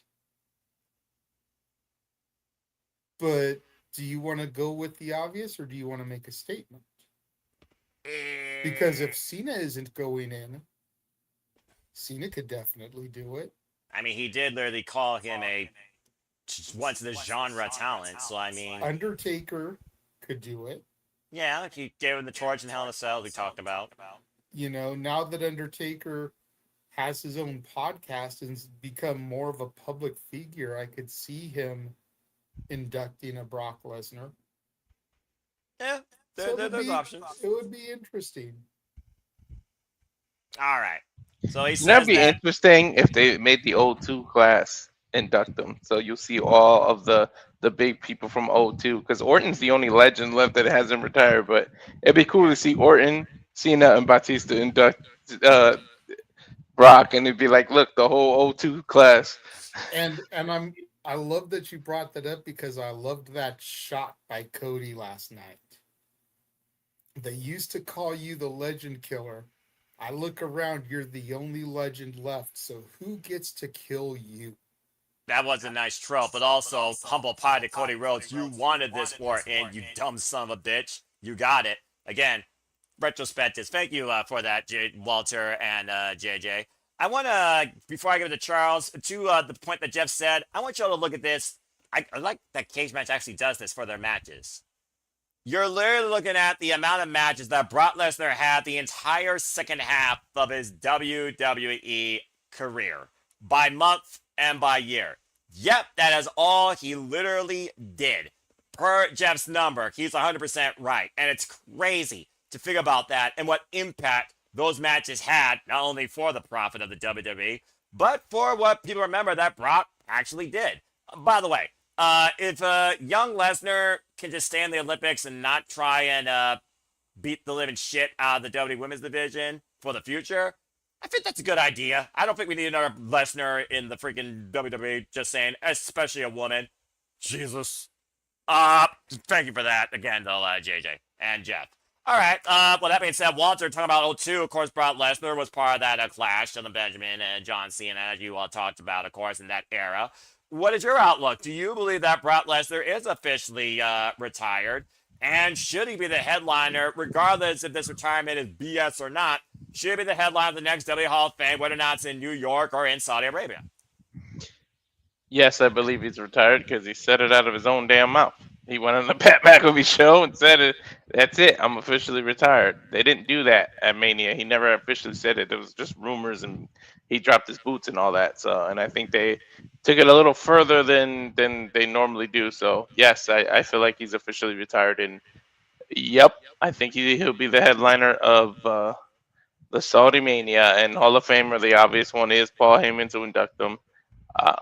I would love that, but I would love to see like that O2 class all inducted. Now that I said that, I'm put that'd be a cool thing to do when Randy actually retires and he goes in the Hall of Fame. I think all of them should all like stand there so you could be like, this is the class of O2. But damn, now I feel old because my childhood literally Randy Orton is like the last of the Mohegans. Like this is it's crazy. Luckily, he was so young when he came out.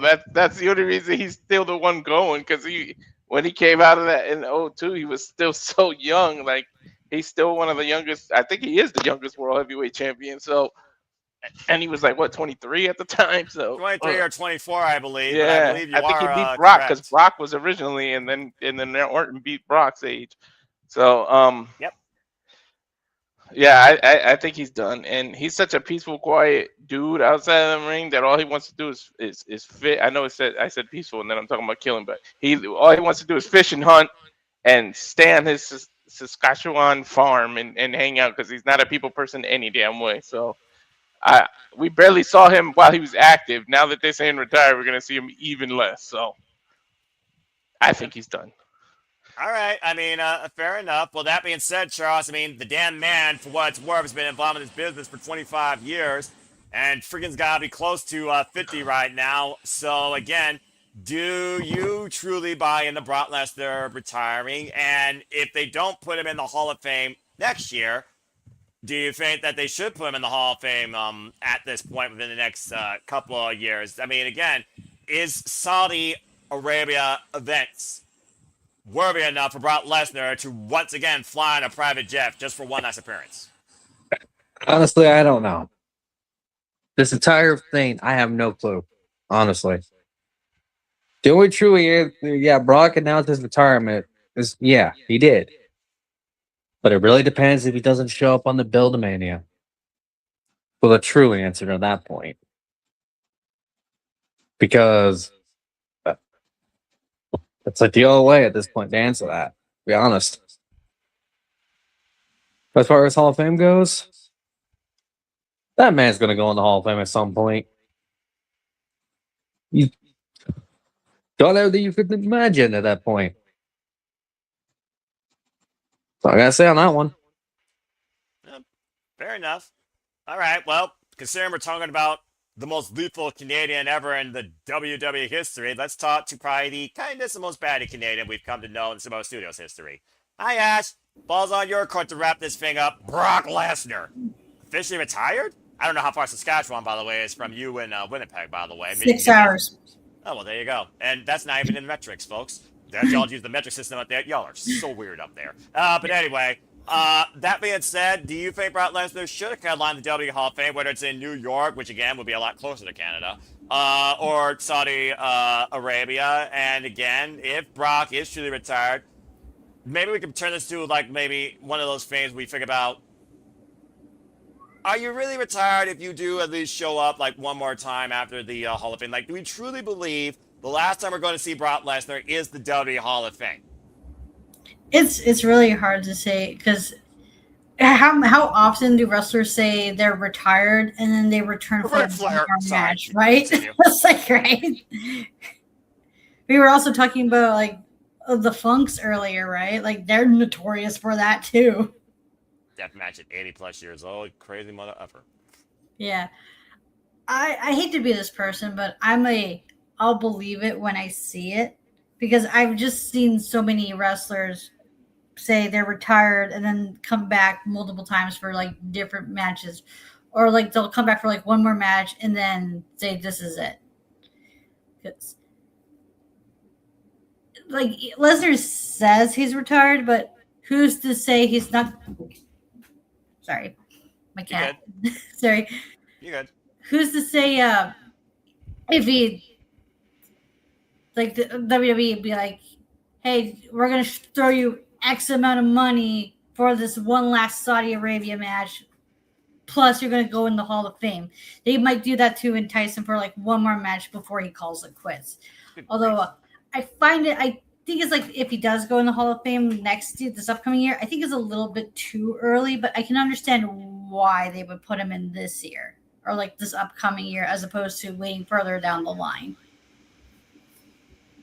So yeah, it's all up in the air. It's like to like what Charles says. It's the same thing. Like it all depends on how the Build to Mania goes, and if he doesn't show up at the Saudi Arabia WrestleMania, then I'll believe he's officially retired.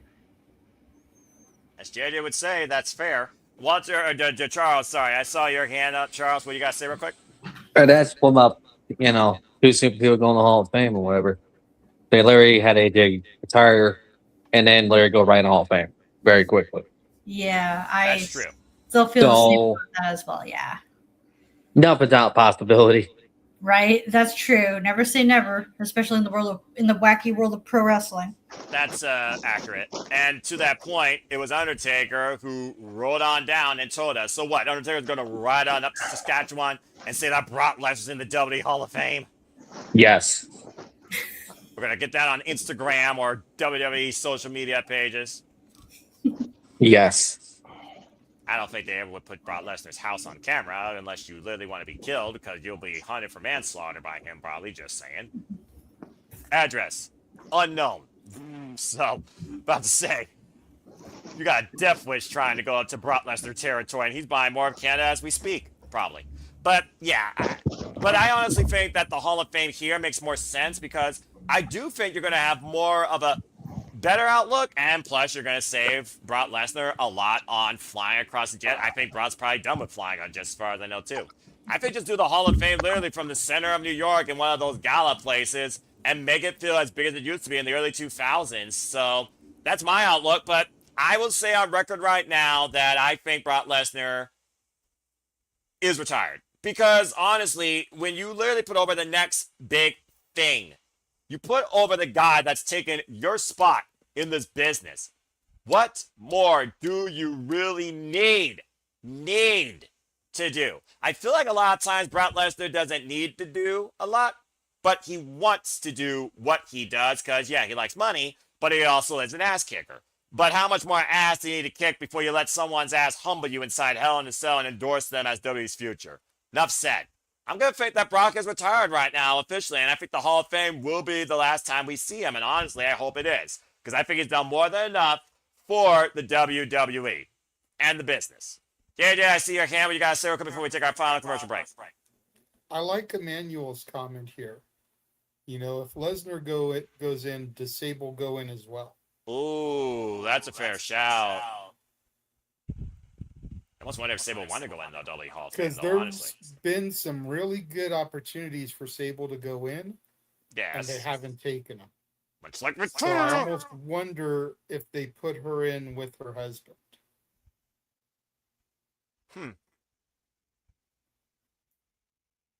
Have we had a husband and wife inducted in the same W Hall of Fame class? I don't believe so. Yeah, I don't think so. That would be a first. Triple H We- and Stephanie, no. Booker and Charmel, no. No. We had them separately, Edge and Beth Phoenix, but it wasn't the same time. Yeah, Yeah, exactly. was it the same year? Yeah, I don't think we have. Huh. Oh, there you go. All right. Well, that being said, Brock Lesnar, thank you. See you at the Hall of Fame. Hopefully in New York. Maybe. All right. Well, that being said, as everyone else speculates across the internet about Brock Lesnar's official retirement, when we return from this final commercial break, we will bid you all a fine adieu, do some shills, and talk to you about upcoming attractions. Stay tuned. And now for a taste of things to come.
Hello, everybody. This is Joseph Sawyer, formerly known as Joe Gacy, and you're watching Simply Reliable Studios. That's the last time you're able to see that. And as always, here at the Superchatted Studios, we truly, by that trailer, show you that we encompass, celebrate, engage, pontificate, analyze, criticize, and we got all the wrestling. And welcome back in here once again to the Saturday Shenanigans as we get ready to bid y'all a fine adieu here shortly again. I've been the host for the evening, Seminole Foster, along with Mr. Walter Cruz, Regular J.J. Williams, Charles Schultz, who's popped out on the mandible tonight, all of our Canadian friend Ash. And again, I wanted to remind you all, thank you for continuing to make this possible and for tuning in. If you haven't already, please like, subscribe, comment, and tell a friend if you want to dictate the conversation. Super chat, pay by the patch is as simple as that. But I believe we do have one more little thing before we actually get into the shows, and I also do believe that you fucking annoying piece of sorry-ass garbage.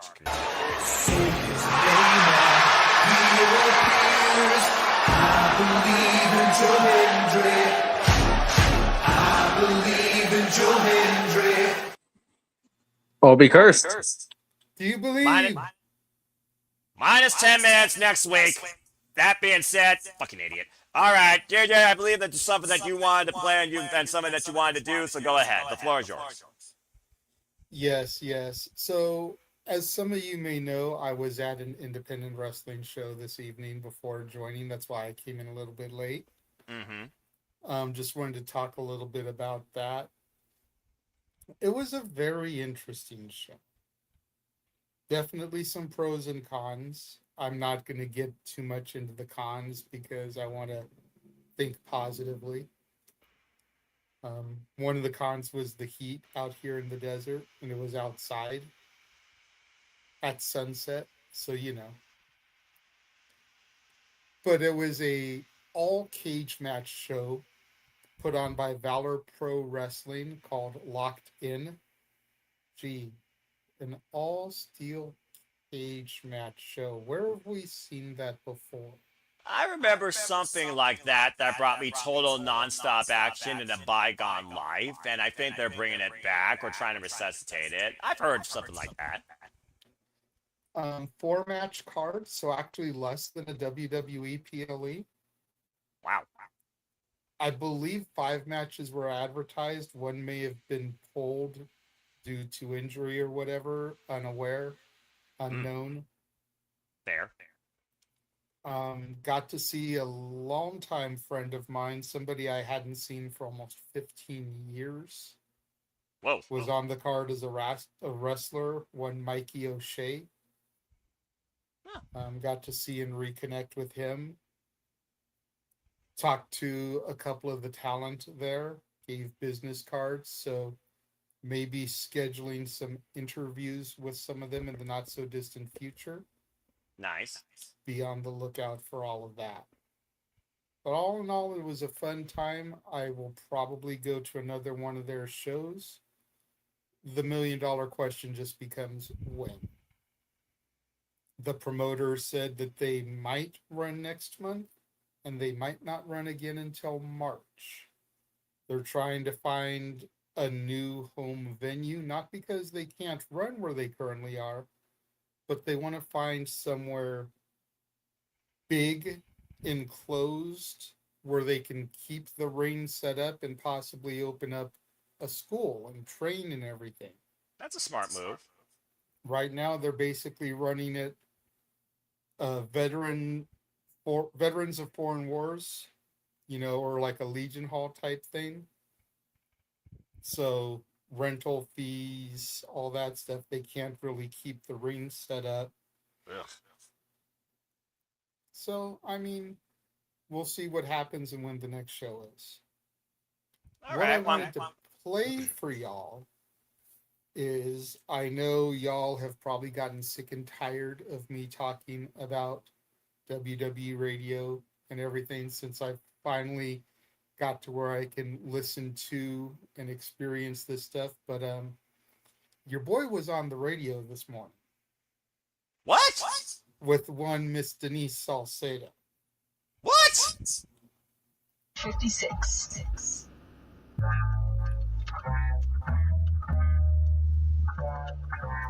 Forgot to trim out the little music when they came on the air. Didn't have time to do all that while sitting here, so we'll talk over it. Hopefully we won't get copyright. Non-copyright, dang it, non-copyright. Welcome in, everybody, to the Saturday Yes, check 1 2, check 1 2. Listen. This works perfectly. What the hell? Non-copyright. Damn it, non-copyright. Adverts. All the adverts, damn it, all the adverts. Busted open. You've been hanging out today with me. Today's episode brought to you by Dorito. For a few minutes as That I have right now next to me. We'll be back, but in the meantime, Looking for something hot? Try Tennessee whiskey. Honey, I'm a callers have to say. So if you're on the line, I am about to get to you right now. If you guys want to call in, this is the perfect opportunity. You can dial 877-344-4893. Pretty much everything is on the table right now, so let's see what's on your mind. We're going to go ahead and kick it off with our fellow Cali person. Over here, we got JJ from California. JJ, you're on the line. What inspired your call today? So I wanted to talk to you a little bit, Denise, about the debut of Tatum Paxley last night. I think when I initially saw she was getting ready to move away from NXT, I think in my mind I had said that she was going to go to Raw, because at that point, Becky was still out, Stephanie was still out. The Raw women's roster was kind of lacking some depth. She had the history there with Lyra Valkyria as having been one of her only real friends in NXT that I thought they could have played up with. And especially with Lola looking like she's going to come up and go to SmackDown because Triple H seems to be fond of keeping couples together. Of course, Lola and Priest are together as a real-life couple. I'm just wondering if you guys think maybe it was a mistake putting her on SmackDown since Raw really needs some more women. So I think you're right about Raw needing more women. I mean, with just the added addition of having Becky Lynch and Stephanie McCare coming in this Monday Night Raw absolutely elevated the entire game on Monday Night Raw. But for example, right now you have Roxanne Perez, you got Raquel, you got a couple of others. But even for example, for Raquel, she's a women's intercontinental champion, and I don't even really feel like she's got that many people to defend her title against. However, now I don't know how many more women are going to instantly be called up from NXT. There are a lot that if you wanted to, you could take the chance already and call them up, because I'm kind of torn, JJ. I love right now how full the SmackDown division is. I do think it's unfortunate that some people, we don't get to see that often. Like, we're still waiting for Blake Monroe to have a match. Where is Jordan Grace? Are they still doing anything with Kiana James? Like, there's still a couple of people in there that were like question marks all over, right? But I do love the fullness. I love the option, and I love, it feels like a buffet. I love knowing that, hey, I can eat pizza right now and then come back later for a burger. That's the kind of, I love having those options. And even if we don't see every woman every single week on the SmackDown division, I want to make sure that they find a nice balance of seeing, you know, certain people some weeks and certain people the other weeks, but not making it feel like they're gone for so long, right? So finding that balance of how much time they're away. Now, in regards to Monday Night Raw, I wouldn't mind it if they just called up a few more girls on that division, and suddenly, you know, we only need like a handful, honestly. And NXT has plenty of them. Now, I know that would suck for the NXT side of things because it would kind of feel like people are being stripped away, but I genuinely feel like there's a lot happening over there where it would be okay if we had a few more women's call-ups over on the Raw side of things. Now, I don't know if they're going to go that direction or if maybe they're going to switch things up over on the SmackDown side. For example, we haven't seen Jordan Grace in a while. What if all of a sudden Jordan Grace pops up on Monday Night Raw? Okay, cool. That would be great. Julia hasn't been having the best time on SmackDown, and I think she's doing main event stuff as of late. I believe so. Correct me if I'm wrong. But let's say if all of a sudden she pops up on Monday Night Raw. I don't know. Another idea was Shinsuke Nakamura, and this one has nothing to do really with Raw and SmackDown, but it popped up in my head. Was Shinsuke Nakamura said that he's going to be having this whole new group. People were throwing the idea of like adding Julia to his group. You know, that could be something for her since we're out here talking about how it hasn't really been going too great. But anyways, I think it's just a matter of you either bring up more women from NXT or maybe you take a couple from SmackDown that aren't really getting to be showcased that much on a 2-hour show and move them over to Monday Night Raw. But at the end of the day, though, I have to say that I love the depth that SmackDown has right now on that women's division. I don't think it was a mistake to have Tatum go to SmackDown. I think you're right. A lot of people were expecting her to team up with Lyra, but at the same time, come on, now we got Alexa, Charlotte, and Tatum. I have been wanting a girl group like this for a while now, and so for that reason, I'm locked in on that. Thank you so much, JJ. All right, let's go ahead and continue. Well, look at that. Mr. JJ got his 5 minutes of communication with the lovely Denise Salcedo, one of the hardest working individuals in this interview game for the wrestling business with nothing but a positive outlook. That's pretty awesome. Interesting little side note. Almost as soon as, because I recorded that off of a replay. Because the way they usually do things is they'll do a show in the morning and then they'll replay it later in the day. So as I was waiting for Doors for the indie show that I went to open, they're replaying that in the car. And I'm like, oh, cool, my segment's about to come on. Let me record this real quick for the guys and gals, and then I can play it tonight. And so I recorded all that, and almost as soon as I went off the air on the replay, my phone rings. It was our very own Stat Boy cursing me out because I got on the radio before him. Damn. So your boy here got on WWE radio. That's awesome. Congratulations, JJ. And again, folks, follow Denise Salcedo today on the social media. Follow her on YouTube. But Follow only her on her live after you wrestling shows. subscribe to Rage of Wrestling.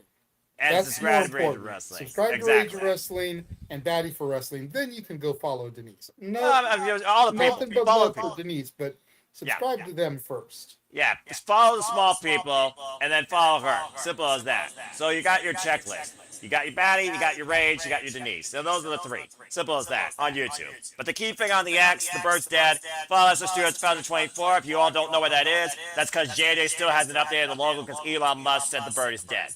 But anyway, there you go.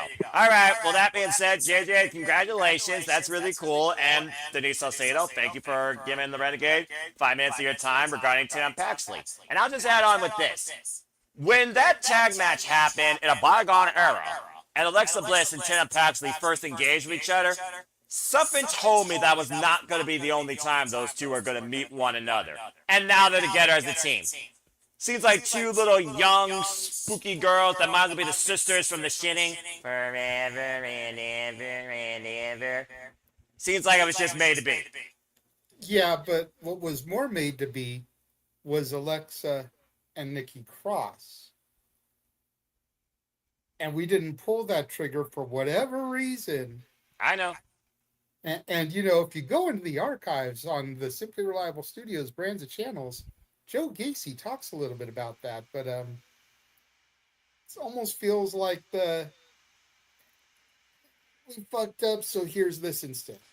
Well, I mean, it's not the first time they did that. I'm just saying, you know. I mean, we could look up. We could talk about countless examples. Oh, it's been like when it came to Scarlet and Killer Cross. Anyway, but you know, they try and make anything their own, and some stuff sticks and some stuff doesn't. It's like buying from Temu versus Amazon. It's the same exact product, but it's a different price. You know how I know that? Because Evan and Caitlin on YouTube have proved it ad nauseum. Anyway. And that's why I buy from Temu over Amazon. Well, I mean, again, save a dollar when you can. But that being said, I'm going to save people's time here when it comes to the fact that we have reached the conclusive nature of the Shenanigans. I want to remind them, thank you for tuning in. And again, if you haven't already, go to YouTube, hit the button, subscribe, subscribe, subscribe, subscribe! Interesting. I didn't know about this. So apparently when we do the Rebel Heart AEW watch along, if we raise $100, over $100, Nick's wife will do the ice bucket challenge live on the air. Oh, yeah, that's right. He talked about doing something like that during our watch-along of Grand Slam Mexico this past Wednesday. Good show, Tom. That was so much fun. But yes, of course, I also want to encourage you all not only to subscribe to Rage of Wrestling, subscribe to Batty for Wrestling, but please follow Rebel Heart, being a champion, fighting this cause, where even she may not be aware, if she can't survive, others can. ALS is a terminal disease, and Rebel has been nothing but a champion. Countless people have been encouraged by Rebel and her little tidbits. Of course, you can look at Kevin Owens' interview post-show at SummerSlam as an example. And multiple wrestlers, multiple commentators, multiple friends and correspondents that know Rebel and have been challenged by others have already taken on the Ice Bucket Challenge, including not limited to Tony Giovanni, Chris Statlander, Dustin Rhodes, and even AEW CEO Tony Khan, amongst others. As Nick just put that out there. And yes, I already have my bracelet, and I will be wearing it during the watch-along. Stay tuned for more on that. Again, support ALS.org today. Support the cause, support the research. And again, to Rebel Heart, we are with you. We are proud of you. Nothing but love and strength to you. All right, that being said, let's go ahead and chill our way out of here before we bid everybody a fine adieu. First and foremost, before I give the panel their closing remarks, let's go ahead and one more time give the floor to Jeff Motherman Meacham, who has chills of his own too. Well, thank you again. It's always great to come home and be a part of the Simple Reliable Studios process, even if it is via satellite, via pre-tape. But got what you got to do. The mouse waits for no man. Doing a little bit of brainstorming here lately. I had some inspiration last night, waiting for my friend at Denny's to clock out for the night. And as I was sitting there in my booth, I had a little bit of inspiration. So be on the lookout. Coming soon, more content from the Jeff Meacham Network. We'll have a whole lot of announcements coming up, probably closer to the end of the year, maybe as we transition officially on the calendar from summer to autumn, but we'll see. And of course, you can catch me whenever I happen to pop in here on the Shenanigans or any other Simple Reliable presentation. Catch me on NoDQ.com if I happen to be there, because Tuesdays are work days now, it feels like. And when the Greg Trey brand has a project, I will be there. But I just want to thank you guys again for allowing me to be a part of it. It's like I said, it's good to come home. Greg had his last full, regular weekly Greg Cherry show this last week, and I've had my studio set up accordingly. The only 4-time Wrestling Trivia Challenge champion, the only Greg Cherry brand Triple Crown winner, being a WTC champion, being the winner of Luck of the Draw, and a Jack of all trades champion. So I really hold the Greg Cherry brand near to my heart. I said as much on Wednesday, and I just again want to wish Greg well wishes on whatever the Greg Cherry brand produces, and same with my buddies over at NoDQ.com and right here on the Simple Reliable Studios. For the record, hopefully I will be here live next week. My shift at Disney ends at 3:45 p.m. Pacific on Saturday the 15th. So hopefully I will be here live and in living color, baby. But we'll see how things play out, as the Mouse do. I'm supposed to be D23 next Saturday, so that'll be a 8-hour gig, and I'll be dragging my ass back here at the studio. But I will be here, God willing. God, Lord, the creek don't rise, as JBL would say. I will be here next Saturday. So thank you guys again, and stay tuned for more from me. Thank you very much, Jeff Leonard from Meacham. Before I give it to the panel to continue their plugs, I want to give a shout out to Jordan Owens, a good friend of my friend Paul Mead, who also runs his own wrestling trivia forum called Wrestling with Trivia. Unfortunately, he passed away the other day, so my condolences to all affected parties, and for those that want to encourage wrestling trivia fun contests with their friends or for the love of wrestling trivia competitions. Thank you so much. Again, Jordan Owens, rest in peace. All right, that being said, thank you, Jeff. Let's continue around the horn. Ash, I'll talk more about what you and I have coming up this week, but I'm also going to put you on the spot. 1 week from today, your time is officially run out. G1 Climax Finals. Good luck, young bat. That being said, go ahead and tell the people can find you. You can find me on X, the app formerly known as Twitter, at ShadowBatAsh, and subscribe to my YouTube channel at Batty for Wrestling. Don't be a dickhead. Dickhead. All right, and again, folks, stay tuned for the return of the Samantha Bat. We will be doing another super session this week, and despite the fact she may not have kept up because your girl don't have time to watch the tournament matches, I have, and I do have the updated scores, and I will by the time we do the simple session, and we will talk about briefly, give our outlooks in the semifinals, and yes, one way or another, if I have to literally prematurely halt the Shenanigans and have to host it next week, or I intercept it, change the channel, and turn it into a G1 Climax watch-along, we will be covering the G1 Climax Finals, one way or another live, whether it's me by myself or this bat can actually ride along. Stay tuned for more on that. Time to be determined. And also stay tuned again, simple session this week, 7 p.m. Eastern Standard Time, Thursday, live exclusively at the Cements Brand and Barry for Wrestling YouTube channel. And yes, Ash has that game planned for me too. And we also have a lot more planned. So stay tuned. Thank you. All right. That being said, I'm gonna give a shout out to my friend Advocate, who recommended me some matches for the G1 to watch over the for tomorrow and the upcoming week. I'm guessing some of them involved the likes of Oscar, Zack Sabre Jr., his favorite Yoda Studio. Oh, no, wait, that's Stampede. And others. But all right, thank you, Ash. Appreciate you. Charles, always good to see you, actually on camera or just literally as Avatar, man. Welcome back to Shenanigans, my friend. It's been far too long. Go ahead and tell the people can find you. Gotta get a TMNT plug for you at some point. Thank you. You can follow me on X on Two Talk Crandall and believe in Chase You, damn it. No, that's the one thing I will never believe in or agree with you in, but I Or still be appreciate cursed. you. I don't believe in curses either. I believe in faith and fate, and things happen for a reason, and not due to just science. All right, thank you, Charles. Walter, subscribe to Rage of Wrestling. Appreciate you as always, Amano. Again, I hope whatever chaos you are dealing with, this has calmed your spirit and raised your mood. Tell where the people can, of course, subscribe and find you. Find me at YouTube, Rage of Wrestling. Subscribe. Instagram, Walter.Cruz.940, and the X at Walter Alex Cruz. And again, subscribe. All right, thank you very much, Walter. And now on to our Chief Brand Ambassador, / Chief Spokes Officer, / CEO at Casting Studios, the Renegade of Wrestling, JJ Williams, to bring this thing almost into the station before I pull us finally home. JJ, always a pleasure. Always happy to do this for you. No matter what mood I'm in, I'm always happy to support you, my friend. Wish you nothing but to continue best your newest ventures. Let's start chilling. Start by telling what the people can find you, and then tell them what you've been up to.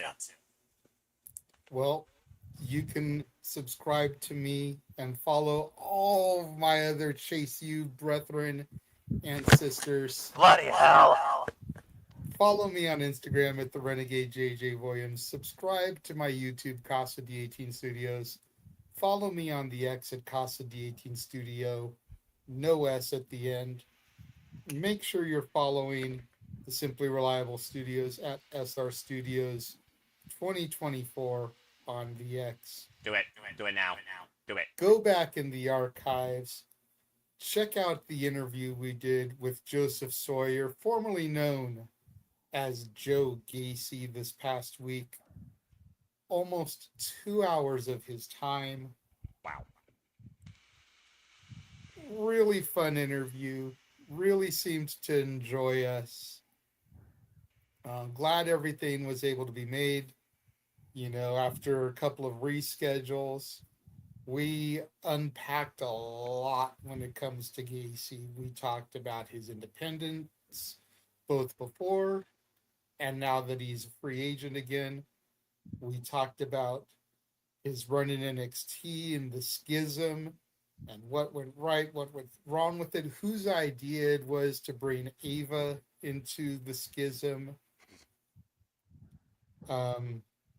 We talked about the call-up to the main roster, the epic debut, being part of the legacy faction, the Wyatt Six. Just so much stuff. You know, we got into some of the non-traditional stuff that we get into, which was Nick's thing. We were joined by Jeff motherfucking Meacham for the interview. Nice. So it was myself, Walter, Nick, Jeff, and Joe Gacy. No pineapple on pizza. You know, just a really fun interview with him. So go in the archives, check that out. Today, we sponsored Kaya McKenna's first title defense against Sigrid at Pro Wrestling Symphony. Oh boy. Waiting to see that, you know, some of that stuff get posted. I doubt they would have her lose the title in her first defense. No way. There's no way. Oh, hey, how many times did Sasha Banks lose the title in her first defense? I'm just saying it. There's definitely a way.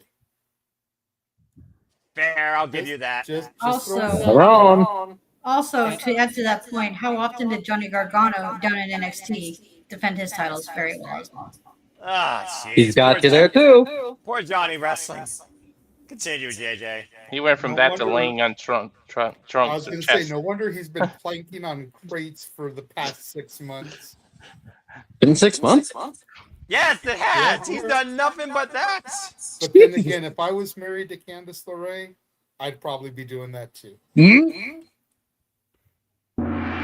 But You still cannot get Pat your back. You What still the- cannot. Nope. I will look. I don't wish injury on anybody. I don't wish death on anybody. Other than that, fair game when it comes to her. The freedom of speech. Continue. Jeez. Other than that, right now it looks like it's going to be a pretty quiet August for us as far as interviews go. There's nobody booked for the rest of the month right now. Well, there you go. We'll see if that changes. Like I said, I talked to a couple people tonight. I've still been trying to work a couple of different people. Still waiting for La Princesa to get back to me about setting up a date. Still waiting for Jessica Havoc to get back to me about setting up a date. Those two will happen at some point. It's just a matter of them becoming available enough to respond to their messages. I know Jessica has been going through some shit. She's barely been doing her Twitch streams. Caught her live the other day and let her know that I had sent her another message. She apologized profusely for not getting back. Said she would get back the next day and still hasn't yet. So but she said that she was going through some stuff on the air there. So I'm not stressing. I know it'll happen when she's available. She's already told me she's more than willing to do it. Priorities over passions, as the simple man likes to say. Damn right. As far as La Princesa goes, you're busy when you're the champ. Yeah. You're in high demand. So I totally understand that. It's not like she hasn't given us her time in an interview before. I know when she has the opportunity to get back to us, we'll set it up again. So those are still in the pipeline. It's just a matter of getting a date set and making it happen. All right, otherwise, gonna try and use August as an opportunity to network. There's a couple other shows on the horizon that I'm gonna try to go to this month. Time and funds permitting. Next one being this coming Thursday. So we'll see what happens. But yeah, that's what's going on right now as far as me, as far as the Simply Reliable Studios. I know this Tuesday, not for us, this isn't anything to do with us, but some of us may be involved in it. This Tuesday is episode 400 of the No DQ review. Oof.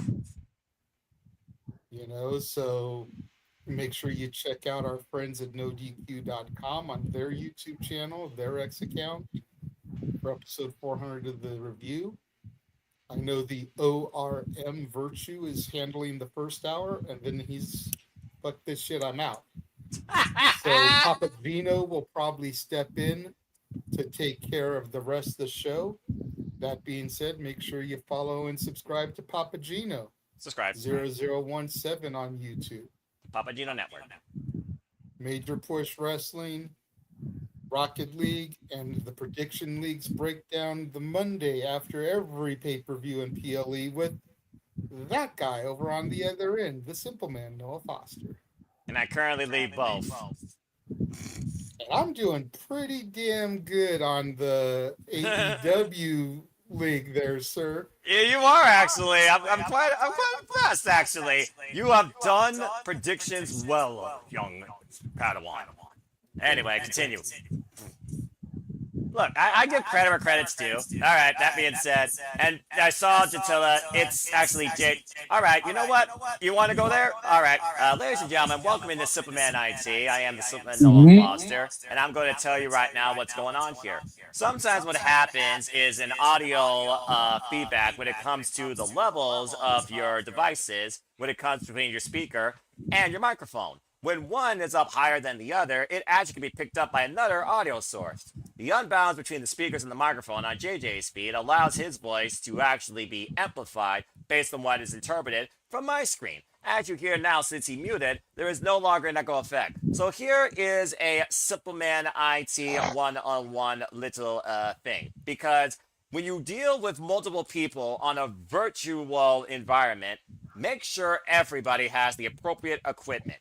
Case in point, a headset. For a headset has, hopefully, if you buy a proper one, an internal speaker and mic that you can moderate. And you can get those very cheaply, by the way, on Amazon or Temu, as I use Logitech primarily for work. So again, in short, if you're going to deal with digital communications, be sure to invest in the appropriate equipment and set your audio properly for both the microphone and speaker. God bless you, Walter, and thank you for coming to this IT session. Yeah, usually I use my earpiece for this, but because I was eating when I first joined, I didn't plug my headset in because I didn't want to be jockeying around with the headset and trying to eat and everything. And I know if I'm already in here and then I plug it in, it usually goes re-row. So I just figured not to fuck with it tonight. Well, so look at it this way. I apologize if I'm causing an echo, which is part of why I've tried to mute when I'm not talking. Yeah, and again, if people want to talk about it, I'll acknowledge it, but I'm also going to give you a legitimate reason why it's happening, and then you all can shut the TF up about it with all due respect for those that, of course, want maybe a more, don't see this nonsense. It's called Shenanigans for a reason. It's not just the people on screen, it's the technology, damn it. That being said, again, thank you all for tuning in. Now that I got my IT session out of the way, I'm done with enough IT bullcrap for 1 week, I'll tell you that much. And again, thank you, JJ, and thank you, everybody. If folks, really, we're going to bring it up this late. Really? We're going there. He moved himself down there just to point down to that. Really? All right. That tells you. Well, I knew he was going to go all in on that comment eventually, as we will go all in on that match. And if you thought I was passionate during Chelsea Green, you ain't seen nothing yet. Suck it, Will. With that being said, thank you all so much. If you all want to find me, good luck. I am introverted, and I also don't mess around with social media. Hey. Walter! No, not again. Not again. Stop that! Anyway, find me. I'm going to delete that out of here. I swear. Enough! Damn it, the man in suit's talking, you all stop it. That wasn't me that time. Ding! Bloody freaking hell. Find me if you choose. This is why I stay so freaking out of the public view and even on YouTube. Adam Foster 1916 on the X or on YouTube. For I am nothing more, bloody freaking hell, but a simple man and a lifelong fan of professional wrestling. Damn it! I am not kidding. Non-copyright public domain. Oh no! This is what happens when you got two producers on the Don't worry, Noah. I dig what you're saying.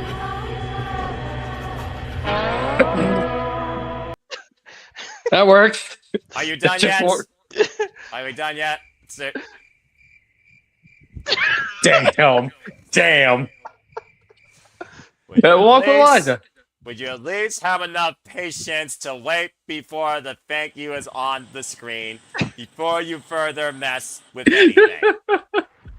Again, stay tuned for the Simple Session this Thursday, 7 p.m. Eastern Standard Time, live at the Swimmen's brand, and freaking... and freaking Batty for wrestling. When it comes to, again, some sort of game she has planned, and we will have another bad bracket breakdown as we bring you up to speed on the G1 Climax. Stay tuned again for the Shenanigans next week. Who knows what the frick's going to happen there? Because, of course, that will lead into the coverage of the G1 Climax Finals. That will be next Sunday. You saw the watch-alongs. We got TNA Lockdown, if they still know what that means. We got AEW All In, where Will Nigo defends against JJ's favorite. And we also have Kenny Omega versus Will Ospreay. We have Ring of Honor for Dishonor, so much more independent wrestling, and of course, so much more to come. I just checked the schedule. I will be on the review this coming Tuesday. Say I know the queue. Support our friends there. Go check that out. See if he who should not be named shows up during the first hour or waits till the very end of that marathon stream. And stay tuned next time when me and Papagino break it down, officially breakdown, or of course, bring a major push to professional wrestling. And that's all I really gotta say and chill for now. As I like to conclude, there are no winners, no losers, no betters, just fans of opinions, so this passion I'll share. So at the end of the day, support one another, respect each other, protect your mentality too, treasure your families, no matter how much the producing roles want to freaking annoy you. and just enjoy life and enjoy professional wrestling. It is truly as simple as that. With that being said, thank you so much for tuning in. As always, please like, subscribe, comment, tell a friend. Hit the bell if you're live on any of the YouTube channels here under the Simply Reliable Studios. Oh my gosh! This is what happens when you got more than one producer at the helm. This is why WWE sucks so bad with creative. They don't dance to more than one freaking head of the Hydra. Oh my gosh. Stop that! I don't even play legal, alright? I missed this. Gosh. I missed being a part of this. I am so damn glad we only gotta deal with you idiots once a week. That being said, again, I'm gonna finally get us off screen before they play everything here. That's non-copyright. For the two idiots on the top row with me, JJ and Walter, I love them and I hate them at the same time. For Charles, for Ash, for Nick, who's a dumbass, and for all of you in the chat, and for King, who somehow is awake at this time in Oklahoma, you asshole, and for every one of you that love to see this expensive identity and my blood pressure boiling. I leave you with this. The word triumph comes with two things before it. Try and as both lead to accomplishment. Think about that. And until the next time I'm on this screen, I'm going to do my best to take a vacation away from this and let you all run the chaos without me. There's the calm madness in your life. And until next time, make a positive impact in life. Have a good night, and thank you for tuning in once again to another insane edition of the Saturday Shenanigans, Injury Report, and Audio Effects. Someone cut the fucking feed. Dumbasses.